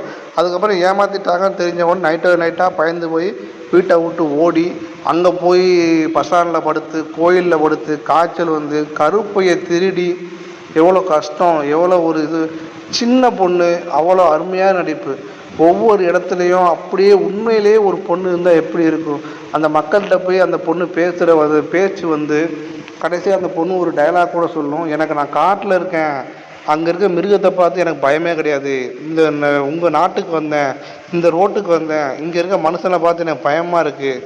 அந்த பொண்ணு ஏன் சொல்லியிருக்கணும், பஸ் ஸ்டாண்டில் படுத்துருக்கோம், ஒருத்தன் குடிச்சிட்டு வந்து இந்த பொண்ணுக்கிட்ட தப்பாக நடந்துக்க ட்ரை பண்ணுவான், அதுக்கு பயந்துட்டு கோயிலில் போய் படுக்கும், அங்கே மழை பெஞ்சு காய்ச்சலில் நடுங்கிட்டு கிடக்கும், எவனுமே திரும்பி பார்க்க மாட்டான். கடைசியில் ஒரு புண்ணியமாக பார்த்துட்டு போய் டாக்டர்கிட்ட சேர்த்தா அந்த டாக்டர் அந்த பொண்ணோட கருப்பையை எடுத்து விற்றுருவான். இப்படி இந்த பொண்ணுக்கு பல இன்னல்கள். அங்கேருந்து பயந்து போய் கொன்றுவான்னு சொல்லி பயந்து போய் உடம்புது கார் ஆக்சிடென்ட் அடித்து தூக்கிட்டு போயிடுறாங்க. இப்படி எங்கே போனாலும் அந்த பொண்ணுக்கு தொல்லை தொல்லை தொல்லை. இன்ட்ரோல் முழுக்க இந்த படம், இன்ட்ரோலுக்கு முன்னாடி முழுக்க இந்த பொண்ணு தான் ஹீரோ. அப்படி நடிச்சிருந்தாங்க, அருமையாக நடிப்பு. சின்ன பொண்ணு அந்த மொழியை கற்றுருக்காங்க. கிட்டத்தட்ட 50 வருஷத்துக்கு முன்னாடி அந்த மொழி அழிஞ்சு போச்சு. அந்த பொண்ணு இப்போ அந்த மொழியை பேசி கற்றுக்கிறதுக்கு சாதாரண விஷயம்லாம் கிடையாதுங்க, உண்மையிலே கற்றுருக்கு. இது ஒரு உண்மை கதை. உண்மையிலே இப்படி ஒரு பொண்ணு கேரக்டர் இருக்குன்னா நான் வந்து அந்த பொண்ணை பார்க்கணுன்னு கண்டிப்பாக ஆசைப்பட்றேன். இப்போ அவங்க உயிரோடு இருப்பாங்களான்னு தெரியாது, இருப்பாங்க கண்டிப்பாக, அவ்வளோ வயசுலாம் இருக்காது. அப்படி இருந்தாங்கன்னா ரொம்ப சந்தோஷம்தான். முதல்ல இந்த பொண்ணோட நடிப்பை வந்து பாராட்டியே ஆகணுங்க. இந்த பொண்ணு கண்டிப்பாக அடுத்தடுத்து பெரிய பெரிய படங்கள்லாம் கண்டிப்பாக பண்ணணும். கூடிய சீக்கிரமே தனிப்பட்ட ஒரு முழு ஹீரோயினியாக வந்து, முழு ஹீரோ இல்லாமல் ஹீரோயினியாக மட்டும் ஒரு படத்தில் நடிப்பாங்க, அது கண்டிப்பாக எனக்கு தோணுது. அப்படி ஒரு நடிப்பை இதில் கொடுத்துருக்காங்க. இன்ட்ரோலுக்கு அப்புறம் நம்ம அண்ணன் அருள்நிதி வந்துட்டார். அவர் ஒரு பக்கம் படத்தை தாங்கி பிடிச்சிட்டு இருந்தாலும் இவங்களும் அதுக்கப்புறம் சூப்பராக வந்து சப்போர்ட்டிங் கேரக்டர் மாதிரி நல்லா பண்ணியிருப்பாங்க. கிளைமேக்ஸில் வந்து பார்த்திங்கன்னா அந்த கலெக்டராக வந்து சீன்லாம் பார்த்திங்கன்னா எனக்கு சிலுத்து போச்சு. அப்படி ஒரு கேரக்டர். மொத்தத்தில் இவங்க இந்த படத்தில் நடித்தது இவங்க தான் ஹீரோ. இன்ட்ரோலுக்கு முன்னாடி, இன்ட்ரோலுக்கு அப்புறம் அருள்நிதி அண்ணன் ஹீரோ. இப்படி 2 பேரையும் பாதி பிரிச்சுக்கலாம். அருமையாக பண்ணியிருக்காங்க. இதுக்கு முன்னாடி பார்த்த 2 பேருமே படத்தில் வந்து வேஸ்ட்டு. இப்போ பார்த்துக்க 2 பேருமே படத்தில் தான் பெஸ்ட்டு. அப்புறம் பார்த்திங்கன்னா இந்த படத்தில் வந்து ஜான் விஜயை பற்றி பேசாகணும். ஜான் விஜய் வந்து ஏற்கனவே நான் சொல்லிட்டேன், அவர் ஒரு பான் இந்திய ஸ்டாராக உருவாயிட்டாருங்க. ஆல்மோஸ்ட் இப்போ அவர் நடிச்சிருக்க படங்கள் எல்லாமே பெரிய பெரிய படங்கள். இதுக்கப்புறம் வரப்போகிற படங்கள், அவர் நடிப்பில் ரிலீஸ் ஆக போகிற படங்கள் எல்லாமே பெரிய பெரிய படங்கள் தான் ரிலீஸ் ஆக போகுது. சலார் 2 வரப்போகுது, ஜனநாயகன் வரப்போகுது, இப்படி நிறைய படங்கள் எல்லாத்துலேயுமே. சார்பட்டா 2 வரப்போகுது, அதுலேயும் நம்ம அண்ணன் நடிச்சிருக்காரு ஜான் விஜய். எல்லா படத்துலேயுமே வந்து பேன் இந்தியா மூவியாக அடிச்சிட்டு இருக்காரு. ஒரு பெரிய ஆக்டர். அவரை போய் இப்படி அவர் வில்லன் தான் இல்லைங்களே, ஆனால் அவர் இன்னும் கொஞ்சம் பெருசாக பண்ணியிருக்கலாம், இன்னும் கொஞ்சம் அவருக்கு கேரக்டர் கொடுத்துருக்கலாம். இன்ட்ரோலுக்கு அப்புறம் அப்படி ஒரு கேரக்டரே இல்லை, அதான் முக்கியமான விஷயம். எதுக்காக அவர் அவ்வளோ தூரம் போராடினாருன்னு சொல்லி அவரோட பிளானே அந்த மலையில் உள்ள மக்களை வந்து அடித்து விரட்டிட்டு அதை வந்து ஆக்கிரமம் பண்ணி அங்கே வாழணும் அப்படின்னு தான் பிளான் பண்ணுறாரு. 1990-80 காலகட்டத்தில் அப்படி தான் நிறைய பேர் இருந்தாங்க. அப்படி ஒரு வில்லன் கேரக்டர். ஆனால் இவர் வந்து என்னைய பொறுத்தவரைக்கும் இன்னும் கொஞ்சம் நல்லா பண்ணியிருக்கலாம். டைரக்டர் தான் மெயின் காரணம். இன்னும் கொஞ்சம் பெருசாக எஃபெக்ட் கொடுத்து கொஞ்சம் நல்ல ஒரு கதாபாத்திரத்தை எழுதி இவங்க நடிக்க வச்சிருக்கலாம் எனக்கு தோணுது. ஒரு நல்ல நடிகர், நல்ல ஒரு வில்லன் கூட பண்ணக்கூடியவர்கள், நான் நக்கலாக பேசுவார். இவர் ஏற்கனவே அருள்நிதி கூட வந்து மௌனகுருன்னு சொல்லி படம்லாம் பண்ணியிருக்காரு. அதில் கூட வில்லனாக தான் பண்ணியிருப்பார். அந்த படத்துலேயே ஒரு டைப் ஆஃப் வில்லனாக இருப்பார். அப்படி ஒரு இவர் வந்து இந்த படத்தில் வந்து பெருசாக எனக்கு கொடுக்கலன்னு எனக்கோட வருத்தம். சரி, டேரக்டர் என்ன நினைச்சது தெரியல. இவருக்கும் இன்டர்வலுக்கு அப்புறம் பெரிய சீன்லாம் இல்லைங்க. இன்டர்வலுக்கு முன்னாடி வந்து அங்கங்கே வராரு. அந்த இன்டர்வலுக்கு முன்னாடி அந்த ஃபைட் சீன், அவங்க 2 பேரையும் கொல்றது, அப்புறம் முன்னாடி ஒரு சின்ன ஃபைட் சீன், அந்த போதை காலான போய் பிடுங்கிட்டாங்கன்னு சொல்லி ஒரு ஃபைட் சீன், கிராமத்தை சுற்றி வேலி போடுறது, இந்த பக்கம் நீங்கள் போகக்கூடாது அப்படின்னு சொல்லி மிரட்டுற ஒரு சீன். அவ்வளோதான், பெருசாக இந்த சீன் இல்லை. சும்மா ஒரு கேரக்டர், ஒரு வில்லன் வேணும்னு சொல்லி இவர் வச்சுருப்பாங்க போல். இன்னும் கொஞ்சம் கொடுத்துருக்கலாம். அருள்நிதிக்கு இவருக்கும் ஒரு ஃபைட் வச்சுருக்கலாம். என்னுடைய கருத்து, அருள்நிதிக்கு இவருக்கும் ஒரு ஃபைட்டு வச்சு அதில் வந்து இவரை அடித்து இவரை வந்து துரத்தி இதுக்கப்புறம் இந்த ஊருக்கு நான் தான் அப்படின்னு சொல்லி அருள்நிதியை கொண்டு வந்து நிப்பாட்டி இப்படி சில சீன்கள் பண்ணியிருந்துருக்கலாம். நல்லாவே இருந்திருக்கும். அங்கங்கே சொதப்பிட்டாங்கன்னு எனக்கு தோணுது. சரி, ஓகே. இந்த படத்தில் பெருசாக வந்து பார்த்திங்கன்னா இந்த 5 பேர் தான் பண்ணியிருக்காங்க. 6வதாக ஒரு ஆளை சொல்லணும்னு பார்த்தீங்கன்னு வச்சுக்கோமே, நம்ம அண்ணன் VTV கணேஷ், அவருக்கும் பெரிய ஸ்கோப்லாம் கிடையாது. இன்ட்ரோலுக்கு அப்புறம் தான் அவர் வராரு. அதுலேயும் நம்ம கலெக்டருக்கு PA நடிச்சிருக்காரு. அந்த மலைக்கு போய் அந்த ஸ்கூல் கட்டுற வரைக்கும் தான். நல்லா பார்த்தா ஒரு 20 நிமிஷம் சீனு முடிஞ்சு போச்சு. இவரை வந்து பெருசாக சொல்லணும்னா அந்த கேட்டப்பே உடைங்க அப்படின்னு சொல்லி ஒரு சீன் வரும். அதில் மட்டும்தான் இவர் நல்லாவே கொஞ்சம் பெர்ஃபார்மன்ஸ் பண்ணியிருப்பார். மற்றபடி இவருக்கு பெரிய பெர்ஃபார்மன்ஸ் எதுவுமே கிடையாது இந்த படத்தில். VTV கணேஷ் இந்த படத்தில் தேவையில்லாத கணேஷ் தான். அதுக்கு வந்து வேறு யாராவது ஒரு புதுமுக நடிகராக கொடுத்துருக்கலாம். ஒரு VTV கணேஷ் ஒரு ஃபேமஸான ஒரு காமெடி நடிகர். இப்போ கூட இவர் சமீபத்தில் இந்த டபுள் ஆக்குபன்சின்னு சொல்லி படத்தில் அருமையாக நடிச்சிருப்பார். அந்த மாதிரி ஒரு படத்தில் நடிக்கக்கூடிய நடிகரை கொண்டு வந்து இதில் தேவையில்லாத சீன்கள் பண்ண விட்டார் நம்ம டைரக்டர் கணேஷ் விநாயகன். சரி, இப்போ நம்ம டைரக்டரை பற்றி தான் பார்க்க போகிறோங்க. டைரக்டர் கணேஷ் விநாயகன், இதுதாங்க இவருக்கு 2வது படம் அப்படின்னு சொல்லி ஆகணும். ஆல்ரெடி 3 படம் பண்ணிட்டார். இருந்தாலும் இதுதான் 2வது படம். ஏன்னா இது முதல் படம் வந்து தேன் அப்படின்னு சொல்லி ஒரு மலை கிராமவாசிகளோட படத்தை தான் அந்த வாழ்வியலை வந்து அற்புதமாக எழுதியிருப்பார். அழகாக எழுதி கொடுத்துருப்பாரு. எனக்கு அந்த படம் ரொம்ப ரொம்ப பிடிக்கும். அந்த தேன் படத்தை நான் பார்த்துருக்கேன். அந்த படம் தேட்டரில் ரிலீஸ் ஆகும்போது வந்து பெருசாக போகலை. OTTயில் வந்ததுக்கப்புறம் மக்கள் நிறைய பேர் பாராட்டினாங்க, படம் அருமையாக இருக்குன்னு சொல்லி. இந்த படமும் இப்போதைக்கு தேட்டரில் நல்லா தான் போய்கிட்டு இருக்கு. ஆனால் இன்னும் கொஞ்சம் டெவலப் ஆகணும். டைரக்டரை பொறுத்த வரைக்கும் ஒரு வித்தியாசமான ஒரு பாதையை தேர்ந்தெடுத்துக்கிட்டாரு. வந்து ஆக்ஷன் மசாலான்னு போனார். இப்போ திடீர்னு அப்படியே மாறி இயற்கை சூழ்நிலை, நான் தனிப்பட்ட ஒரு உண்மையான சம்பவத்தை எடுக்க போகிறேன்னு சொல்லி போய்கிட்டு இருக்காரு. இதே பாதையில் இவர் போனார்னா கண்டிப்பாக தொடர்ந்து வெற்றி வரும். அற்புதமான ஒரு திரைக்கதை எடுத்து அதை சரியாக டைரக்ட் பண்ணி அற்புதமான ஒரு நடிகர்களை போட்டு நல்லா பண்ணியிருக்காரு. எனக்கு ஒரு சின்ன வருத்தம், ஆரவ், ரம்யா பாண்டியன், ஜான் விஜய் இவங்க 3 பேருக்கும் இன்னும் கொஞ்சம் பெருசாக ஸ்கோப் கொடுத்துருக்கலாம் அப்படின்னு. இந்த பாட்டுகளை சுருக்கிட்டு இவங்களுக்கான ஸ்கோப்பை வச்சுருந்துருக்கலாம். பாட்டை தேவையில்லாமல் 1/2 மணி நேரம் 1.5 மணி நேரம் தான் படமே இருக்குது. அந்த படத்தில் 1/2 மணி நேரம் பாட்டை வச்சுருக்கீங்க. ஏன்னு தெரியல டைரக்டர் கணேஷ் விநாயகன், எதுக்கு அப்படி பண்ணுறீங்க? இப்படி ஒரு கிராமவியல் படத்தில் இவர் 5-6 சாங் தேவையில்லாத சாங் தேவையில்லாத நேர கடத்தல் பண்ணியிருக்கீங்க. இன்னும் கொஞ்சம் யோசித்து அவங்களுக்கான சீன் நல்லா பண்ணியிருந்தா இன்னும் கொஞ்சம் அருமையான ஒரு நடிப்பை கொடுத்துருந்தாங்கன்னா படம் கண்டிப்பாக வெளியே பாராட்டப்பட்டிருக்கும். இப்போதைக்கு இந்த படத்தை பற்றி சொன்னால் அந்த 2 பேரோட பாராட்டு தான், அவங்க 2 பேர் நடிப்பு தான் இந்த படத்துக்கு பாராட்டே வாங்கி கொடுக்குது. உங்களோட டைரக்ஷன் சூப்பராக இருக்குது, அதில் எந்த மாற்று கருத்தும் கிடையாது. இந்த படத்தை எல்லாரும் பார்க்கணும், கண்டிப்பாக தேட்டருக்கு பார்க்கணும். ஏன்னா இவரோட டைரக்ஷன் அருமையாக இருக்குது. இப்படி ஒரு உண்மையான ஒரு கதைக்களத்தை எடுத்து ஒரு கல்வி எவ்வளோ முக்கியம், அதில் ஒரு டயலாக் வேறு வச்சுருப்பார். எனக்கு கிடைச்ச கல்வி, எனக்கு ஈஸியாக கிடைச்ச கல்வி உனக்கு இவ்வளோ கஷ்டமாக இருக்கா அப்படின்னு சொல்லி அருள்நிதி ஒரு நல்ல டைலாக்லாம் பேசுவார். அந்த டைலாக் எழுதுனது யுகபாரதி தான். ஆனால் அதை டைரக்ட் பண்ணது எல்லாமே இவர் தானே. அதனால் எல்லா கிரெடிட்டும் நம்ம அண்ணன் கணேஷ் விநாயகனுக்கு தான் போய் சேரும். ஒரு சூப்பரான ஒரு மூவி எடுத்திருக்கீங்க. அடுத்தடுத்து ஒரு நல்ல ஒரு தரமான மூவியை கொடுப்பீங்கன்னு நான் நம்புகிறேன். உங்களுக்கு கண்டிப்பாக பெரிய பெரிய படங்களில் பார்க்கலாம். கூடிய சீக்கிரம் விரைவில் ஒரு படம் பண்ணி தேட்டரில் ரிலீஸ் பண்ணுங்கள். நல்லா ஒரு சூப்பரான ஒரு படத்தை எதிர்பார்க்குறேன் உங்கள்கிட்ட இருந்து.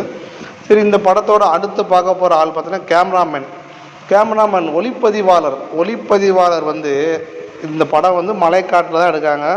ஆல்ரெடி இந்த படத்தோட இன்டர்வியூலாம் பார்த்தீங்கன்னு வச்சுக்கோங்க, நம்ம அக்கா ரம்யா பாண்டியெல்லாம் சொல்லியிருப்பாங்க, டவரே இருக்காது, பாதையே இருக்காது, கூகுள் மேப்லேயே இப்படி ஒரு இடம் கிடையாது, அங்கே போய் நாங்கள் நடித்தோம் அப்படின்னு அவங்க சொல்லியிருப்பாங்க. ஏன்னா இது வந்து கேரளா பார்டர் மலை, இந்த குரங்கண்ணி மலைக்கு மேலே இந்த மூணாறு இங்கிட்டிருந்து பார்த்தா தமிழ்நாடு, அங்கிட்டிருந்து பார்த்தா மூணாறு, அப்படித்தான். ஏற்கனவே மைனா படம்னு ஒரு படம் வந்திருக்கு பார்த்தீங்களா, அதில் வந்து இந்த மலை கிராமத்தை அருமையாக காட்டியிருப்பாங்க.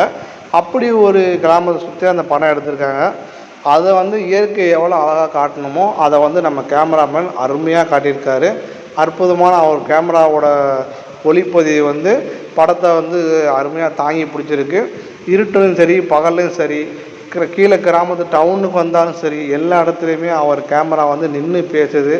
படம் பேசுதோ இல்லையோ, இவர் கேமரா படம் முழுக்க பேசிக்கிட்டே இருக்குது. அருமையாக பண்ணியிருக்காரு. படத்தில் ஒரு சூப்பரான ஒரு கேமரா வந்து இந்த மலை கிராமத்தை அவர் காட்டின விதம் வந்து ஆளுமையாக அழகாக இருக்குது. அடுத்து இந்த படத்தோட எடிட்டிங்கை பொறுத்த வரைக்கும் இந்த படத்தை பெருசாக ஒன்றும் பண்ண தேவை கிடையாது. ஏன்னா இந்த படம் வெறும் 1 மணி நேரம் தான். அரை மணி நேரம் பாட்டு போயிடுச்சு, 10 நிமிஷம் ஃபைட்டு போயிடுச்சு, அப்புறம் படம் கிளைமேக்ஸுக்கு அந்த எழுத்துக்கட்டம் அதுன்னு சொல்லி ஒரு 10 நிமிஷம் போயிடுச்சு. வெறும் 50 நிமிஷம் தான் மொத்த படமேவும். அதனால் எடிட்டிங்கு பெருசாக ஒரு ஒர்க் இல்லாமல் போயிடுச்சு. ஆனால் எடிட்டிங்கை பற்றி பெருசாக பாராட்ட தேவையில்லை. இருந்தாலும் நல்லா இருக்குது, இன்னும் நல்லா பண்ணுங்க, அவ்வளோதான். மியூசிக் டைரக்டர் நம்ம அண்ணன் டிவி பிரகாஷ்குமார், நம்பவே முடியல அவர் தான் மியூசிக் டைரக்டரானு. ஏன்னா அவர் வந்து ஆல்ரெடி இப்போ தான் யூத்துங்கிற ஒரு படத்தில் வந்து அருமையாக போட்டிருந்தார். காரா தனுஷ் கூட நிறைய படங்கள் பண்ணிட்டு வராரு, அவரும் ஹீரோவாக நடிச்சிட்டு வராரு. இது போக நிறைய பெரிய படங்கள்லாம் பண்ணிக்கிட்டு இருக்காருங்க. இப்படி பல மியூசிக் டைரக்டர் பல டைரக்டர்கள் மியூசிக் பண்ணிக்கிட்டு இருக்காரு, பல படங்கள் நடிச்சிக்கிட்டு இருக்காரு. இப்படி ஒரு பிஸி ஷெடியூல்லையும் கூட இப்படி ஒரு சின்ன படத்துக்கு இவர் வந்து மியூசிக் பண்ணியிருக்காருன்னு நம்பவே முடியல. ஆனால் பாட்டு எல்லாமே சுமார் ரகம்தான், பெருசாக ஒன்றும் மனசில் நிற்கலை. படத்தில் பேக்ரவுண்ட் மியூசிக்கும் பெருசாக ஒன்றும் நிற்கலை. அவசரமாக போட்டு கொடுத்துப்பார் நினைக்கிறேன். அதனால் பாட்டு வந்து பெருசாக நிற்கலை. சுச்சுவேஷன் சரியாக அமையலை, அதான் முக்கியமான காரணம். ஒரு பாட்டு வருதுன்னா அந்த பாட்டுக்கு வந்து சுச்சுவேஷன் எப்படி இருக்கணும். ஒரே ஒரு பாட்டை 3 தடவை திருப்பி வச்சுருக்காங்க. அந்த பாட்டையாவது கொஞ்சம் நல்லா அருமையாக கொடுத்துருந்துருக்கலாம். என்னை பொறுத்த வரைக்கும் மியூசிக் டைரக்டர் இதில் டிவி பிரகாஷ்குமார் பண்ண வேண்டிய அவசியமே கிடையாது. வேறு யாராவது ஒரு சின்ன கூட பண்ண வச்சுருக்கலாம். ஏன் அவருக்கு போய் கொடுத்தாருன்னு தெரியல. நம்ம டைரக்டர் கணேஷ் விநாயகன் அவர் படம் நம்ம தகராறு படம் பண்ணார், அந்த மியூசிக் டைரக்டர் பண்ண வச்சுருக்கலாம். இல்லை 2வது படம் பண்ண நம்ம வீரஜிவாஜி மியூசிக் டைரக்டர் கூட கொடுத்துருக்கலாம். இதுக்காக டிவி பிரகாஷ்குமார்கிட்ட கொடுத்தாருந்தில்ல. அவர் அவ்வளோ பெரிய மியூசிக் டைரக்டராக இருந்தும் இந்த படத்தில் சொதப்பிட்டார். பெருசாக பாட்டு எதுவும் நம்ம மனசில் நிற்கலை, அதுதான் உண்மை. சரி, ஓகே மக்களே, இப்போது இந்த படத்தில் நடிச்சிருக்கிற எல்லாரை பற்றியும் நம்ம தெளிவாக பார்த்தாச்சு. இந்த படத்தை பொறுத்த வரைக்கும் என்னுடைய தனிப்பட்ட கருத்து என்னென்னா, கண்டிப்பாக எல்லாரும் ஒரு டைமாவது தேட்டரில் போய் பாருங்கள். ஓடிடியில் வந்ததுக்கப்புறம் நான் பார்த்துக்கிறேன்னு தயவுசெய்து சொல்லாதீங்க. அதனால் எல்லோரும் போய் தேட்டரில் போய் பாருங்கள். இப்படி ஒரு படத்தெல்லாம் தேட்டரில் பார்க்குறது தான் ஒரு பெஸ்ட்டு எக்ஸ்பீரியன்ஸாக இருக்கும். நல்ல படம், ஒரு அருமையான படத்தை எடுத்திருக்காரு நம்ம டைரக்டர் கணேஷ் விநாயகன்.